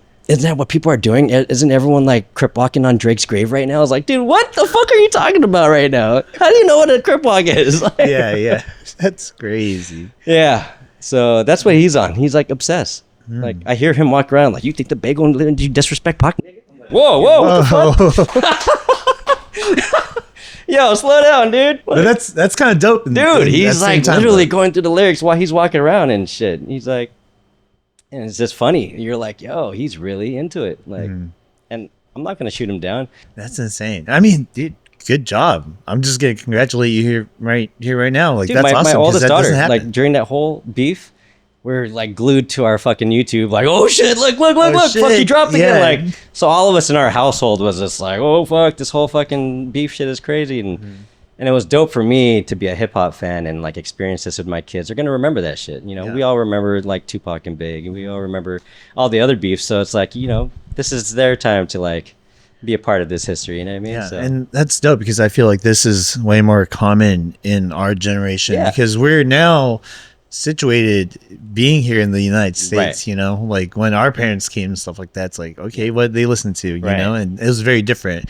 And at the same time, it seemed like rebellion, right? Because you're listening to shit like, oh, you're not supposed to listen to it. It has bad lyrics, bad words, whatever. And now it's kind of like, oh shit, it's not as like villainized or demonized as it was before, right? Back then, it was like, dude, I would get smacked if I said like, what the hell, you know? And now my little brother is saying like, what the fuck over like Valorant and some shit like that. And I'm just like, okay, well, I mean, I'm not even going to tell you that you shouldn't say what the fuck, but like, you don't have to be so aggressive about it. You know what I mean? I think that's like the bad part, where it's like your aggression is too much. But in your case, having kids now, being situated, and you're being situated in all things that you've done, and your upbringing, you're opening up to them about like what's going on with you and what you've been through. Do you feel like, in that sense, you connect more with your kids than, let's say, your parents were able to connect with you? I mean, especially your mom, of course.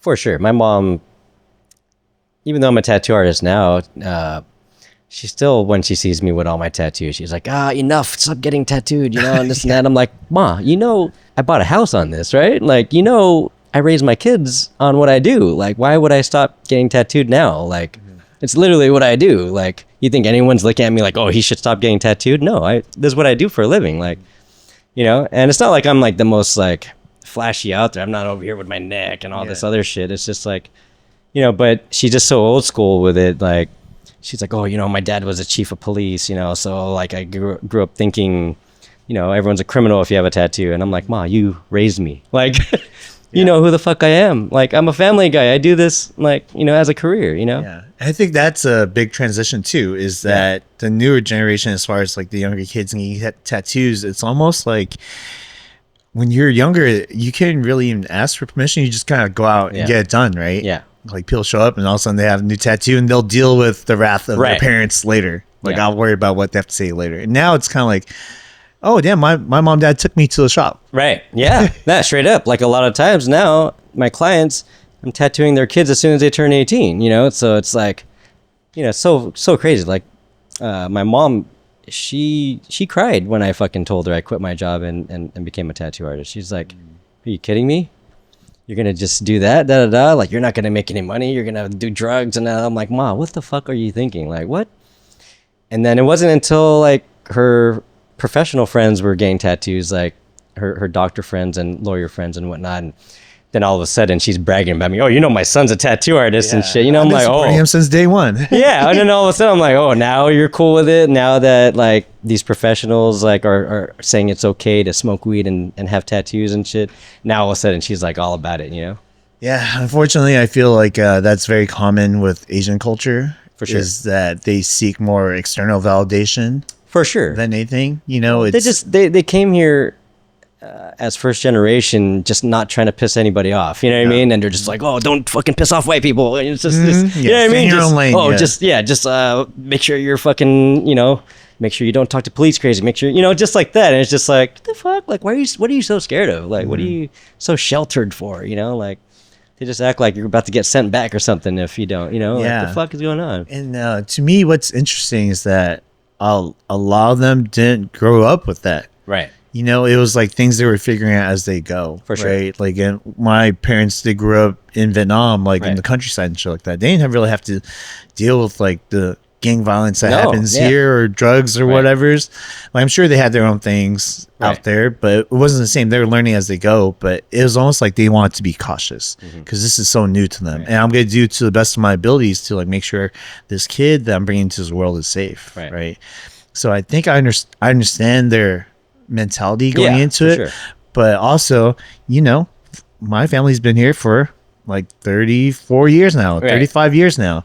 Times have changed, like you have to see it changing. It's happening before your eyes. My dad sees, it's funny, here's the funny story, but I had Mark come over to my house like 3 years ago, I think, and we were barbecuing, and my dad comes out, and he always mentions something to like my friends who have tattoos, and Mark that day, I think he was just wearing like a wife beater or some shit, so he's like more tatted up than my friends who just have their sleeves or whatever's.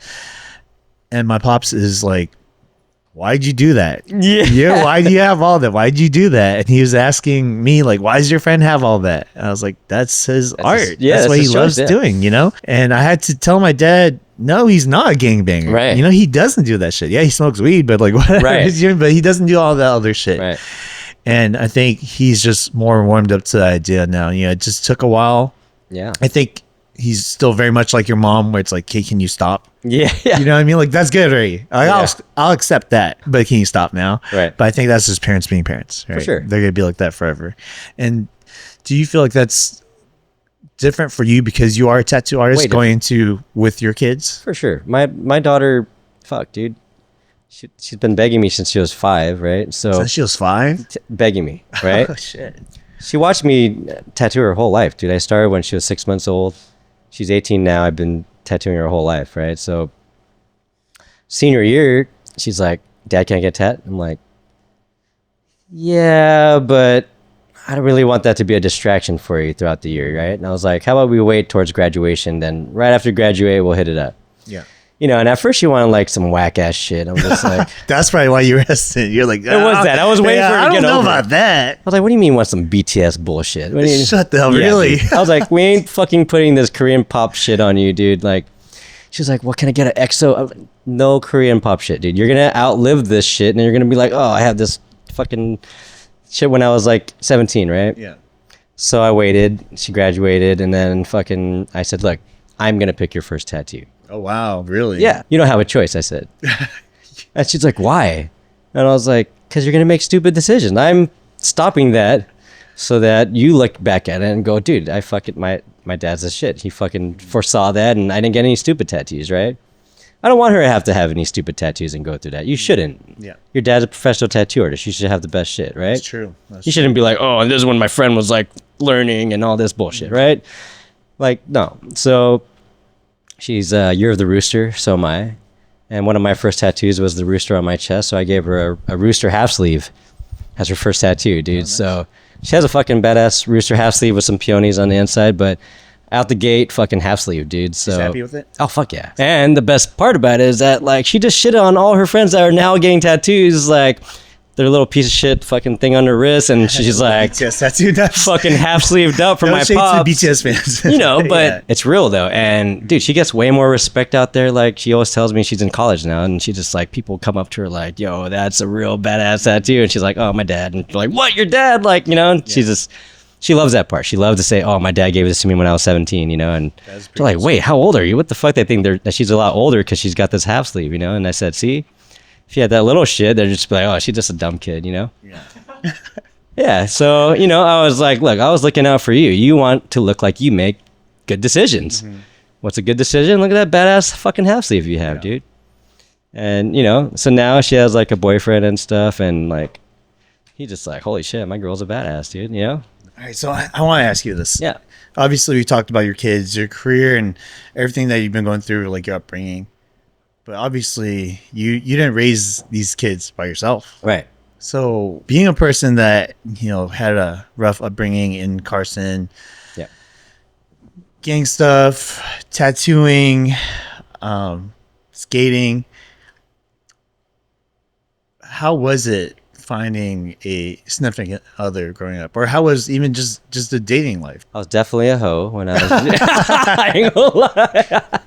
Damn, just straight with it. Like I was a hoe. Fucking, yo, it is what it is, dude. I was Yeah. fucking young, not really thinking about all that, right? And my oldest daughter, her mom actually came into my life kind of out of nowhere, dude. Like, it was unexpected. I was in a fucking long-term relationship with a chick already.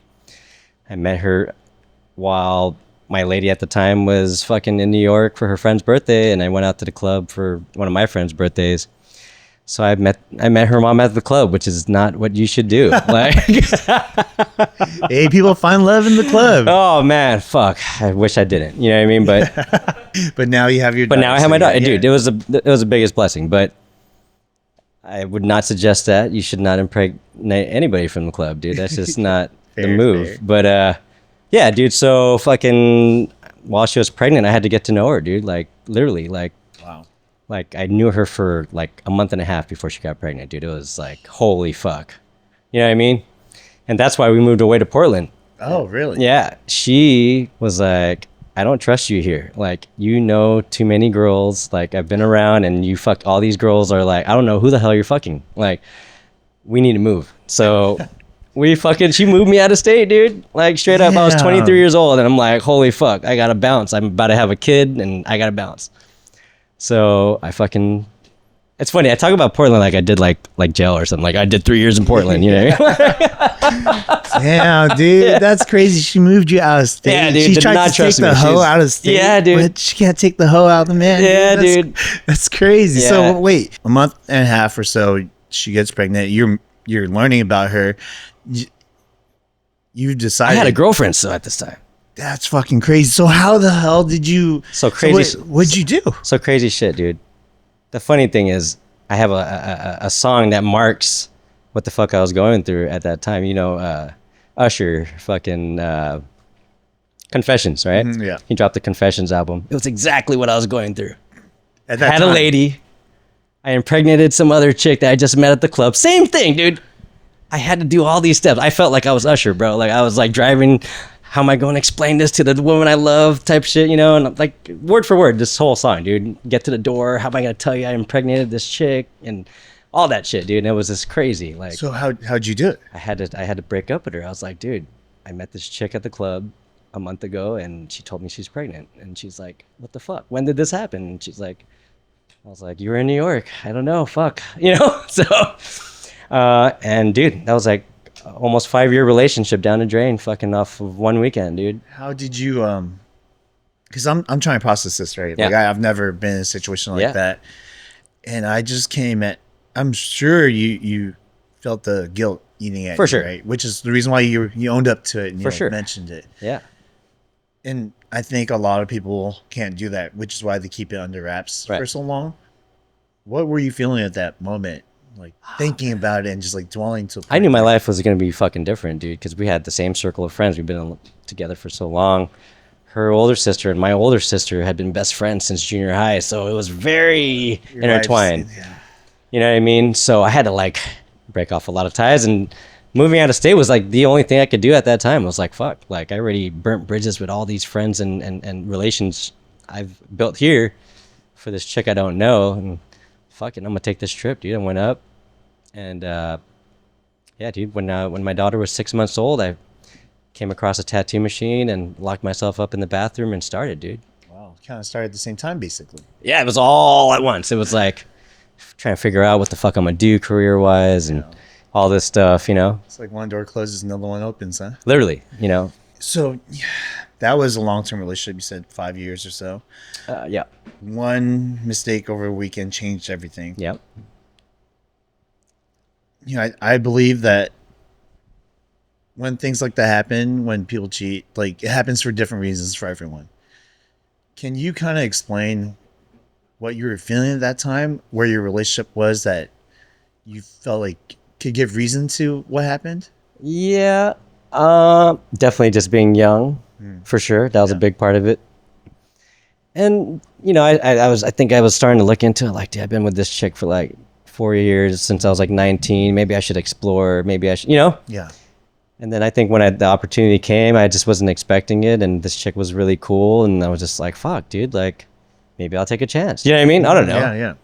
I took that leap, and fucking it was just, I didn't know it was going to change drastically like that. You know what I mean? You don't, jumping into just meeting someone, you're not thinking, oh, dude, I'm about to drop it all for you right now, you know? And crazy because I did all that, had a kid with her, got married, did all that, and just had the worst relationship. Like, just fucking, I think my past just started to really just fucking fuck with me. You know what I mean? Like the person I used to be relationship wise and stuff, and just all the mistrust. She just was not trusting me and all this shit, and I mean, she moved you out of state. That's crazy. moved me out of state. We eventually moved back to Cali, and as soon as we got back to Cali, she cheated on me. And I was like, fuck, you know? And then I was on my own for like a year and a half and shit. And that's what actually brought me back to blading, because she was actually the reason why I quit.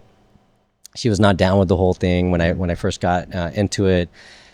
She was previously with a skateboarder, so she would just clown the shit out of my blading thing. She's like, Dude. you know what I mean? And so she was just really on that, like, just skate hate shit. And I was just like, dude, this chick sucks. I put that shit behind me. I stopped blading and all this. And as soon as we were going through our divorce and everything, I turned to blading and fucking found myself in there again and just turned it all around. Dude, that was 14 years ago, bro, and just never looked back, you know? Yeah. Wow. That's, I feel like that happens pretty often where people leave the things they love for maybe like a significant other, you know, relationship, and you think that you're like all in, and you just, you know, you forget who give you up are. everything, and you forget who you are, and then you come back to it and you're like, where has this life been? Right. Why have I left it behind? And For sure. you know, that's you know, thank you for sharing that, because one of the things that I like discussing, because I don't fully understand it, but also I do understand from my mindset, is that I used to villainize people who would cheat and stuff like that. Yeah. And you know, you grow up and things kind of change your mind. For sure. You know, because I don't think necessarily that someone who does that is a bad person No. at all. Well, when I was a kid, I used to think Right. that, you know, and I've also come to terms with that. One side of your personality or your characteristic does not determine another. For sure. For instance, like if you were a bad boyfriend, I don't think that makes you a bad father, Right. you know, or vice versa. Yeah. And obviously you've grown through that and you become a better person. And you had to restart your life again. Yeah. You moved back to Cali. How did it feel to restart? It was refreshing, to be honest. Because of my ex-wife's lack of understanding for me and stuff, dude, we threw the physical out the door, dude. We weren't having any physical activities at all for. That's crazy. Dude, we were together for like 6 years, and fucking out of that 6, like fucking 2 years in, she fucking cut me off. 4 years, bro. 4 years. Celibate 4 years, bro. That's crazy. That's crazy. I thought I had that like a year or a year and a half. Felt like a priest coming out, dude. Yeah, For real. you're a born again virgin basically Bro. at that point. Nuts. 4 years. How did you? Because this is like I know we're fucking humans and I know we're like civilized now, but there is a primal part of us Yeah. that needs stuff like that, especially if you're already in a relationship and she's withholding that from you. Yeah. How do you cope with that situation? I was Because- depressed, for sure. I fucking felt inadequate, bro. Like, you know what I mean? I was like, what is wrong with me? I'm in my mid-20s still. I know I'm a father now and this and that, whatever, and my husband. Am I not attractive? I felt just all this rage inside. Like, why doesn't my wife want me like that and all that shit, you know? And a lot of why? And I was like putting it on me and shit like that. And then she would just like, I don't know what it is. It's like postpartum. Like, I just don't feel sexual at all towards you. I don't know. Like, I love you. I'm not in love with you, you know? And I had to live with that and just, okay, I guess we're just going to raise this kid together in the same household then, you know? And I fucking just try to deal with it. My outlet was just, let me kill it in this tattooing. I was ultra focused on my career and was like, fuck it. If this is the struggle I got to do right now to get on the other side of this, I'm going to win my wife back. And it just never did. And when I got back to Cali, she fucking cheated on me, dude. And I was like, fuck. All right, well. So, Fuck. shortly after that, I went back to hoeing. Went back to being a farmer. Oh, never. I ain't gonna lie, dude. When I was like 28, dude, I was fucking out there, bro. Did you feel a sense of relief after? Huge. I didn't feel this guiltiness of wanting the physical anymore. Like, I felt guilty. Oh, she doesn't want me and all this shit. And how am I gonna force this on her? She doesn't want, you know. Yeah. And then for you not to feel that anymore, and then for like, you know, girls to be attracted to you again, and you're like, oh, dude, I'm feeling like a man again. You know what I mean? Yeah. And yeah, dude, it was a huge part. You know, for sure. Do you remember the first time getting back into it, you're like, oh shit, this is like how I used to feel. This is normal. Yeah. And I've been living below my means for a while. For sure. And I was on some payback shit too. I was like, really? Yeah, dude, that was horrible, bro. Payback shit. Oh, dude. Oh, damn.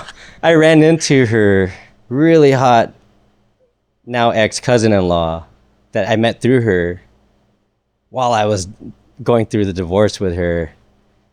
And this chick was just like, oh, that's so horrible. Like, I want to be there for you. And just, it worked out so well, dude. I was just like, yo. And then it was just funny because I let her accidentally see a picture on my laptop of her, like, friend, cousin, in-law, whatever. And she's like,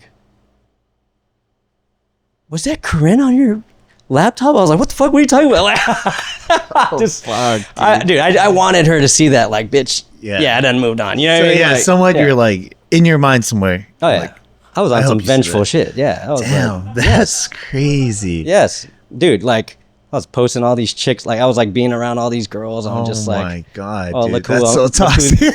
oh, dude, I was fucked But up. you're on bro. your shit. You're on your fuckboy Oh, shit. dude, for sure. I was on my bullshit for sure. Oh my god, dude. Yeah. That's wild. For me, whenever I try to whenever I get out of relationships, I always try to let it down really easy, and for the most part, it really is, right? Like I Yeah. take almost like the, quote unquote, like virtuous way out, and in a way, I kind of regret it. Weirdly enough, I know it's like I'm holding myself back to a certain like extent, but I also at the same time, it's not like I'm intentionally trying to hurt my significant other, ex significant others, and I can't help the way they feel a lot of times, because certain people jump to conclusions. Like it's crazy. Like I'll just post a picture of one of my friends on my story, and they're like, "Oh, you're fucking this chick." I'm like, "No, I'm not. Yeah. Dude, this is my friend." Like, Yeah. "Oh, now you're not. Now that we're not together, you're definitely fine." No, dude, Yeah.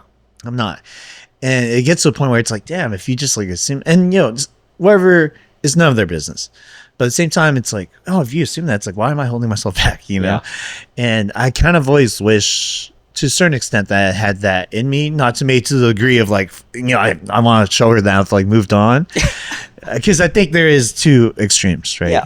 And I just want to be feeling like I'm not missing out on things because I'm trying to protect someone else's feelings, And, and you seem to have understood that, and you're like, I don't give a fuck. To be honest, it was the fact that I got cheated on, and I was just like hurt by it. Obviously, I'm like, dude, you don't want me, you want this other person, right? So in turn, I was like, fuck that, I'm gonna fuck all these bitches, and I'm gonna let you know, my theory on it is that when that happens, it causes like a cycle For sure. until someone breaks it, right? For sure.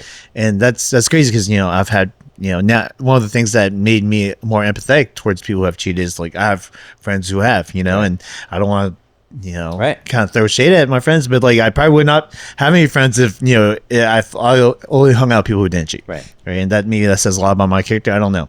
At this point, that's not my focus, right? Because I think we're all flawed human beings, and we all make mistakes, and I will move on, and you moved on, and everyone else does too eventually.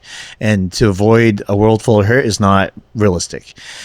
But as far as like that happening, it's crazy, because I've now had friends where I'm like, I would have never guessed that this person would have ever done that, but that was also in their past life, I would say.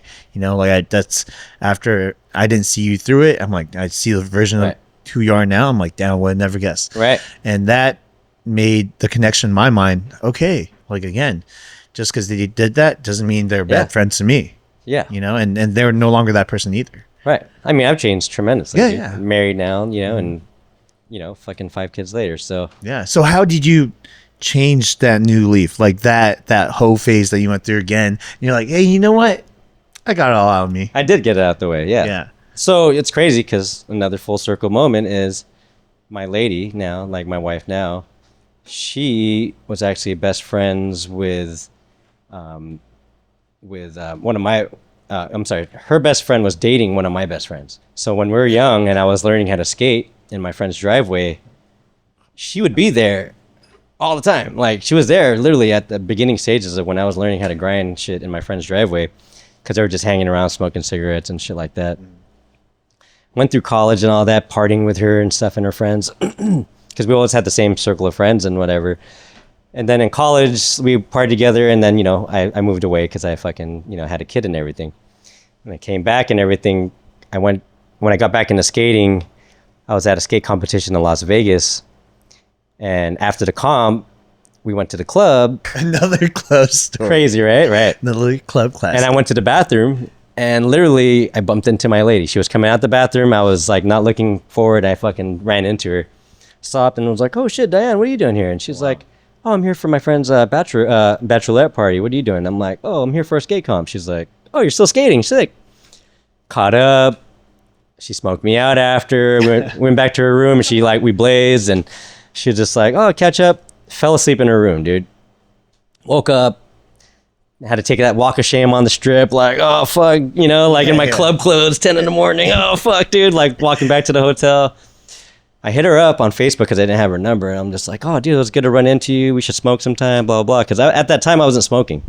I had quit smoking and doing all drugs when I had my daughter. So I didn't do any drugs for 6 years, dude. And then that weekend, she smoked me out. And I was just like, oh, that was the best. I fucking haven't done that forever. We should do that again. So I hit her up on Facebook, and she's like, "Oh yeah, dude, anytime. Fucking come over. We can listen to music and smoke this and that." I'm like, "Cool. Shoot me your address." She shoots me her address, and I map it. I'm like, "Oh fuck, that's crazy." She lives on my ex-wife's block. Damn. That's not a full circle you want to see, though. Bro, she gives me her address. She lives one stop sign away from, it's in Mark's neighborhood. Matter of fact, we still own the condo now that she was living in, but she lives literally one stop sign away from my ex-wife. Wow. So I hit her up. I'm like, holy shit, this is crazy. My ex lives on your block. I'm gonna go drop my daughter off and I'll go walk over, you know? So it was sick, dude. I fucking would drop my daughter off and I'd go smoke with my lady and we'd just hang out. We'd go fucking vinyl shopping. She's real big into reggae and shit. And she's really like just holistic and she's just very a natural person. And just, I fell in love with this person I've known all along, you know what I mean? And it just felt like home. And it was like a certain thing I was missing. Like I felt like a certain, I don't know, it was just like, there was just something wholesome about it all. And then when her same circle of friends that I grew up with and stuff started coming around, and it felt right, you know? And it was just like, yo, this is what I've been missing, you know? And I didn't know she was in front of my face the whole time, dude. She's always been around, you know? Yeah. How did you, I mean, it sounds like you guys hit it off right away. Super. At what point did you guys decide, like, hey, like, let's do this thing, let's start a family? You know, maybe a couple years in, we started thinking about having a family and stuff. But before that, dude, I was just riding this really good wave of just feelings of just like, whoa, dude, like she opened me up in such a great way, dude. Everything I was closed off to, she was able to open and it made me think of things in a different way. And she's just been a positive force, dude. And I can't thank her enough for that shit, dude. Like she took the hoe out, you know what I mean? She took that hoe out. Damn. She was just like, yo, it's like getting blessed, you know what I mean? Like fucking, we just gotta remove the hoe out you and you'll be straight, you know? Yeah. But you know, she went through some difficult times too. She was cheating on. She was engaged at one point in a 5-year relationship. Found out her fiance was cheating, so she went on her whole fucking kumbaya, fucking, you know. Yeah. But she didn't hoe it. She did the opposite. She was like, "Fuck this, I don't need dude." You know what I mean? Yeah. But so both of us went into it with no, you know, ill intentions, and I think that was the best part. It was just that we looked at like, dude, I enjoy being around you. You enjoy being around me, and that's all we need, dude. So a lot of the time, we just would go record shopping and fucking we'd just go put good vinyl on, smoke weed, and just hang out till we fell asleep, dude. And it was no pressure like that, dude. We weren't trying to just fuck and all that shit. It was like, dude, that does sound really wholesome because from, you know, I haven't really been dating this past couple of years, but I keep on hearing about people's standards and how they want to date, and for you to say like, yeah, we just go vinyl shopping and, you know, blaze it a little bit, and that was perfect. Yeah. And I do think that there is a lot more pressure nowadays to have this extravagant life for a lot of people, but I do think it's the simple things that you could recreate over and over and over that keeps you stable. Yeah. And it keeps the longevity in the relationship. You know, I think when you're always looking for more exterior factors to keep you guys together. Right. You know, even let's say like kids. Right. You know, like with your first relationship, like, oh yeah, like we're just gonna raise this kid and we're just gonna power through it. Right. I think that leaves a lot of resentment and a lot of unhappy marriages, you know, because you know, my parents are divorced, and I've seen parents stay together for the sake of their kids, but I think what that does is it makes the parents a worse version of themselves for the kids. Right. And if you truthfully, you know, I actually had to tell my mom to leave my dad. Right? Yeah. She was like, should I stay or should I go? And I was like, I think you need to get out of here. Yeah, I don't think this is good for you. And I don't think this is good for him, to be honest, you know? And I think that you guys will be better for me. And I wasn't thinking like a selfish way, but also like happier for themselves. But like if I were to give them a valid reason that they're willing to accept that their marriage is over and they should leave, was that if you want to be the best parent for me, then you guys need to do it independently of each other. You can't just be living with all this resentment and just putting it behind you like, oh yeah, we're just going to go and do this. Yeah. Yeah. Yeah, But fuck. My dad left when I was 13, the day before my very first skate competition. oh shit. The Actually, day? the morning of my very first skate competition. I woke up to a fucking Dear Chuck note on my bed, bro. And I didn't see him for 20 years after that. Oh wow. Do you remember what it read? Yeah, it just said, Chuck, I'm sorry. I really wanted to be here for this. And that was all he said. And then my mom woke up to her note. Oh wow. Yeah, he left both of us a note. And I have fucking 3 other siblings, dude. They're like, what, you get a fucking note? What the fuck? Like, No way. yeah, dude. I gotta Holy- fucking be out. I gotta do this. And we didn't know, but he had another daughter on the way at the time. Oh shit. And fucking, yeah, dude, he bounced. And fuck, dude, it was just like, I had this, yeah, dude, I woke up and I was like, well, what the fuck? And my mom's like, you're not gonna go to your competition then? I was like, no, fuck that. I'm still gonna skate. So my mom, she couldn't pull herself out of it. I actually had to compete under my first competition under my best friend's last name because his mom signed me up. Like, so my name was Chuck Bautista for the day, so.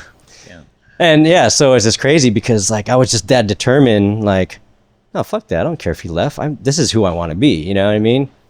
And fuck, I didn't hear from him until I was like in my 20s, and out of nowhere my car broke down and he just called me and was like, hey, I heard your car broke down. I got one for you if you want. I'm like, Wow. what the fuck? Where you been, dude? Like, Yeah. Yeah, he just was like, hey, you know how to drive stick? I'm like, no. He's like, here, if I come down and teach you how to drive stick, give you this car, will you pay for my plane ticket to fly me back? I was like, sure. And literally, dude, in 20 years, I ain't fucking talked to this fool. Next thing you know, he's teaching me how to drive stick in this car he's giving me. And then he just bounces, and then I don't see him for like another 10 years, bro. Like, What the dude, fuck? nuts. I just saw him this weekend. I was just thinking about it. All my friends' dads are dying and whatnot. I'm seeing all my friends going through all these things. I'm just like, dude, my dad lives in fucking Filipino town, LA, dude. It's like a 25-minute drive. Like, Yeah. why don't I just hit him up more? You know what I mean? Like, now that he's around, like, and I just felt this weird void that I needed to fill. Like, I was like, dude, like, what is my excuse? Like, am I gonna just keep him in the distance until he dies and then fucking regret that I didn't fucking have this time to fucking put into him? You know what I mean? So I hit him up and I was like, dude, it was your birthday on Tuesday. You want to do anything? Like, I'm off for 4 days and shit. I'll come pick you up. And he was like really ecstatic about it. Yeah, all right, sounds cool, And I picked him up. He said, he came over. We barbecued. I had my family come over and homies come over and stuff, and we all drank and shot basketball at the house and skated and just really caught up and just trying to give my kids some type of memory with him. You know what I mean? Like, look, dude, like, he might not been there for me but not been the best pops around and not giving me the advice and shit, but that doesn't mean that we have to end it there. Like, we can make new memories with my kids, and you know what I mean? And fucking my wife was just like, I'm proud of you, like, that was really big of you to just swallow everything that you've went through and just said, fuck it, I got to be the bigger person and bring him in, Yeah. and make new memories. You know what I mean? Like, fuck it, dude. Those old memories are gone, dude. Yeah. You can't relive that shit. You can make new ones and shit. So had a good ass weekend with him, dude. It was that's great. awesome, man. Just to have him around and to see what I became and to let him tell me that he's proud of me, dude. He was like, Chuck, when I left, you're the same person that you are now. You were good at rollerblading, you were drawing, and look at you, you're a professional at both. Like, I'm proud of you, son. You built a house on this, you have great kids, you have a beautiful wife, and you're doing it, son. I'm like, thanks, dude. I didn't know I needed that. You know what I mean? I didn't know I needed that confirmation, But it felt good, and even my sister, like, she was very closed off from my dad because, like, he was very abusive. He beat the shit out of all of us, especially my oldest sister. And at first she wasn't really down with me hitting up my dad and him being around, and he spent the weekend there. Then the following day he slept over, and then I tattooed my sister all day. And I thought it was going to be a problem that he was there while I was tattooing, but she got to hang out with him, got to, catch up. And she even offered, hey, when you go drop off Dad, I'll go with you. After we dropped him off, she was like, Chuck, this was really big of you. Even though I have my qualms with Dad and we all know the abuse that we went through, you're able to just fucking put that aside and just, hey, dude, let's start over. Let's fucking do this. You know what I mean?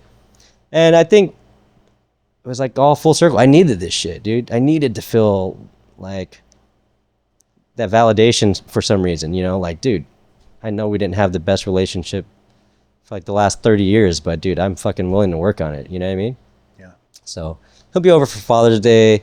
He's gonna come to my son's fucking comp, and he wants to be more involved. You know what I mean? And that's all I could ask right now, dude. Is like, dude, you're here, we're here.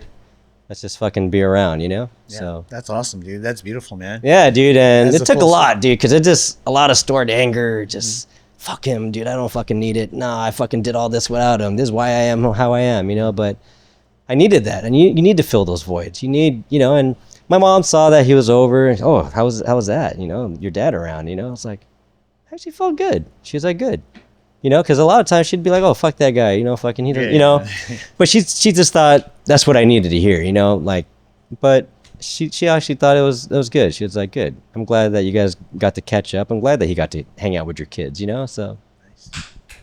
Thanks for sharing, dude. That's, you know, going into it with your dad, one of the points that I wanted to bring across earlier was similar with your friend who's hothead and my friend who's hothead. Like a lot of people who've, you know, ourselves have made mistakes, right? That we've could have been condemned for. For sure. To understand that people change and things can get better, and and the idea of life could just be that you're hopeful. Right? For sure. Because if you only deem it as things are going to be negative, there's no possible outcome that could be otherwise. And this thing of giving them a chance and seeing, you know, I've talked about this a lot. And my dad come out the other side and become, you know, he's still angry at times, right? Yeah. We're human beings, but way more peaceful, not violent. And for me to understand like why he was the way he was, you know, and to see his background, his upbringing, the culture that surrounded like physical violence in their relationships.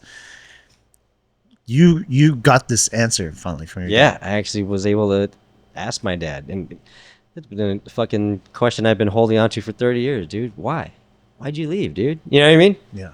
And I don't know if I was ready for the answer, you know what I mean? But it was because he just knew how shitty of a person he was at that time. You know, he was drinking a lot. He was depressed because he had lost his job, and then I didn't know that fucking for all this time he has been on the run.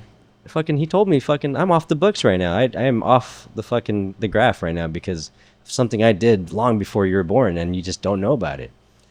I was like, what the fuck did you do, dude? You know what I mean? Okay, B.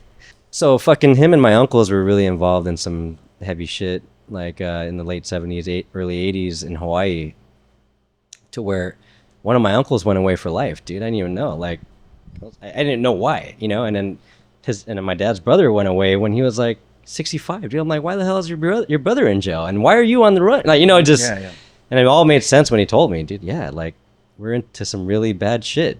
And your uncle sold drugs, and me and your uncle, me and, you know, my brother, we're hitmen. We were collectors.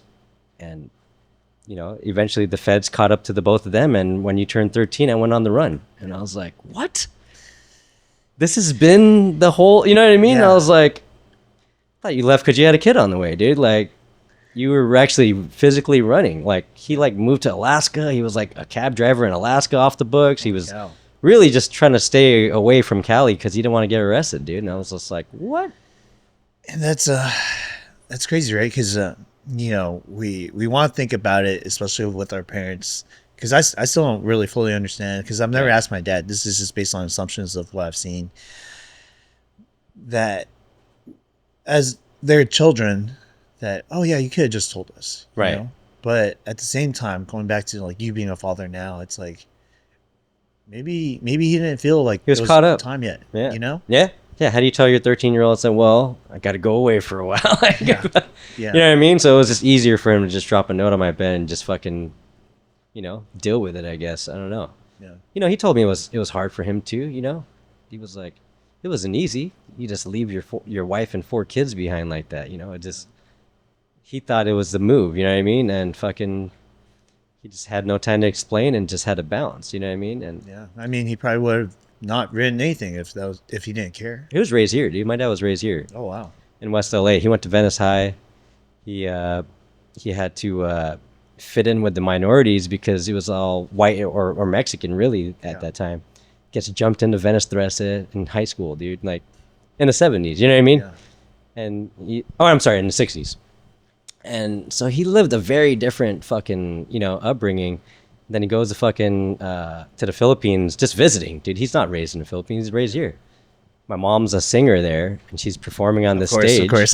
Just, You know, not karaoke, real singing. Yeah, but, yeah. Gotcha. So she's like in a nightclub singing, and he sees this, beautiful lady on stage, and fucking in the Philippines, back in the day, dude, this is so funny. You could like stalk a woman and not be in trouble for it. Like he stalked her to where he found out her address, ends up at her doorstep, and he's like, I want to date you, and just really persistent on it, and fucking knocked her up real quick, and then moved back to the States, and was just like, all right, I'm gonna move you back over here, Damn, Yeah. that is nuts. And damn, that's funny that you said that back then you could do stuff like that, which is 100% true. It's crazy. Like, now you'd be like, who the fuck is this creep, Yeah, dude. Yeah. I don't know if you ever. This is we're going off a little bit on a tangent, but I don't know if you ever seen Big Fish. No. So in Big Fish, it was like one of my ex's like favorite Oh, movies. Big Fish, yeah. Yeah, It was yeah. like a fucking, like a nonfiction. Yeah. But the story is like the guy fell in love with some Or chick, and he like yeah. went everywhere to Yeah. find her. Yeah. And back then, as kids, even my ex was like, "Oh, that's so romantic." Do that Yeah. shit fucking now. Yeah, you're a You fucking have a psycho. restraining order. Yeah, dude. right away. But it's just funny. Yeah, that's a whole nother topic as far as like Right. what guys can and cannot do nowadays. But damn, dude, like I'm glad that you, I would say, got some kind of closure from it. Yeah. And now you're in the process of rekindling like a relationship that you have a lot of time to make up for like sure. lost time, right? Yeah. And that's cool because now your family, again, weirdly enough, full circle. That seems to be the topic today, right? It's Yeah. like all these full circle moments, you know what I mean? I think it's important to close those circles, though. You know what I mean? Yeah. Not to be closed-minded or anything, but I mean, like, to actually come full circle. And until you do come full circle, you don't know the process, and you don't know all the shit you've gone through and why. You know what I mean? I've been holding on to these fucking questions forever, dude. Like, I'd fucking stare into the fucking sky like, fucking, where the fuck is this fool, Yeah. And then, I only had these little peak moments of where the fuck he popped out at, and it was just like, dude, I have so many fucking questions. And the other times that I seen him, I didn't have the why yet. You know what I mean? So I just had to live with that shit. And I think me being a dad and fucking just being on a more mature level fucking brought me to that conclusion too. You know what I mean? And I finally got my conclusion. So I want to say one more thing before we get into the questions, but I think a lot of the conversations that I have here with people is coming to terms with that we make mistakes and that we could give ourselves grace, just like how we want others to give us grace, and understand that we're flawed human beings and we all have our own struggles and our own wants and desires and needs, and that mistakes of the past don't necessarily need to define our future. For sure. And I think that's awesome, amazingly beautiful story that you have. Thank you, to dog. be able to do this and literally just happen. it happened literally fucking. I picked him up Saturday, dropped him off Sunday, dude. So I'm fresh in it still. So it just shows us that like we're constantly always growing and developing, no matter how long it's been. Yeah. I think that's what it is. I don't want people to constantly demonize people on their past, because Yeah. I think we could grow to be bigger, and there's still For that sure. chance. And I think the absence of though made me who I am, because it made me want to fucking be this great dad. It made think me so, want too. to be there for everything. It made me want to, not miss any of these opportunities, because I was just like, no, dude, I'm not going to be that guy. I'm not going to, the silver lining of it all. for sure. And it was just, maybe him walking away from that situation was the best thing, because shit, who knows what it would have went. You know what I mean? He was beating us every day, and who the fuck needs that shit? And then when he was gone, it was like a relief. It was like, wow, like I could live, you know what I mean? And you had to deal with the bullshit that was going on outside, but at least the home was straight, and fucking you're not getting beat on every day, All right, so I have questions that I've been trying to refine every Yeah. episode, and it's like questions that I ask every single guest, but little tailored to them. Cool. Okay, so I want to ask you first and foremost, what makes Chuck? What makes you uniquely you? What life experiences or what characteristics you have make you stand out as a person? I think growing up really poor and just not having it all, you start to pick up other traits and outlets that you could do to make you stand out in a way. And then it makes your personality stronger for some reason, dude. It's just like when you see like comedians and shit, like people with a fucked up past, to just have the best outlook out of it for some reason, dude. Like you're able to like shun that off and just fucking glow anyway, dude. You know what I mean? And I think the biggest takeaway is that rough fucking past that I had made me everything that I am. So I would not give anything back for it, dude. Like all that struggle, all the things that I questioned and whatnot, it all eventually made sense in the long run because it's like, well, this is the making of me. So I wouldn't fucking change anything at all, dude. It's like it all happened in the time it was supposed to happen. Even with the skating thing, it all caught up to me in my 30s and I'm still at it now. So All right. Next question is, what was the most monumental event in your life, good or bad, that's forever changed you? it depends on what monumental is. Like Whatever it is to you. probably learning perspective. I think when I learned how to draw in perspective, it changed everything. The way I look at just looking down the street, it gave me the perspective. Really, there used to be this art teacher named Mr. Carr that would come around. He was an old architect, and he'd come around to the elementary school. He's retired, and he'd take out an hour every day or like once a week to teach us like vantage points and horizon and all that shit. And that changed everything for me, dude. Once I figured that out, it changed the way I look at things, the way I am artistically. Everything has to be a certain vantage point and just the way I look at shit. You know what I mean? Yeah. No, that's dope. That's dope. For sure. I can see that because I love taking things from things that have nothing to do with each other, you know, Right. like art, and then implementing certain things into your Yeah. life somehow where you can use it every day. For sure. But awesome, thank you. And for my last question, you know, living the life that you've lived, a lot of full circles, some closed circles. Yeah. How do you want to be remembered when everything's said and done? Probably just for how passionate I am about things. You know what I mean? I think with everything I do is passion driven for sure, because a lot of late nights being up doing it still. Yeah. And that still continues to be what I do, man. And I put that into my kids too, is to be passionate about what you do in life. And that's a driving force for me, is to be passionate, you know what I mean? And to really be involved in the things that you love to do and you know, Yeah. grow that. Beautiful. Thank you, dude. Appreciate it. Yeah. Cool. So I want to say special thanks to Chuck for coming on and being so, I feel like everyone I get on is like very vulnerable, but there's a lot of tough times that's hard to talk about. And I think without you being the person that you are today, Yeah. the impact that you're sharing is more powerful than ever. So thank you again for coming on and Thank sharing you, all dude. those things, man. For sure. Do you mind letting the audience know where they can find you? Oh yeah, dude. You can find me on Instagram, Chuck CZ. Any of the passion projects Oh that yeah, you're working yeah. You know, obviously, want to rep them skates downstairs, Nickel and Diamond LA, and Banger Clothing, dude. Check all those out on Instagram. Yeah. Sweet. Thanks, dude. Thanks again. And thank you to the audience for watching all the way through. I know this was a long but worth it podcast. I'm going to let you know that. And make sure you check us out. Make sure you like, subscribe, and comment below what you guys want us to talk about next time. And remember, live fast, eat ass.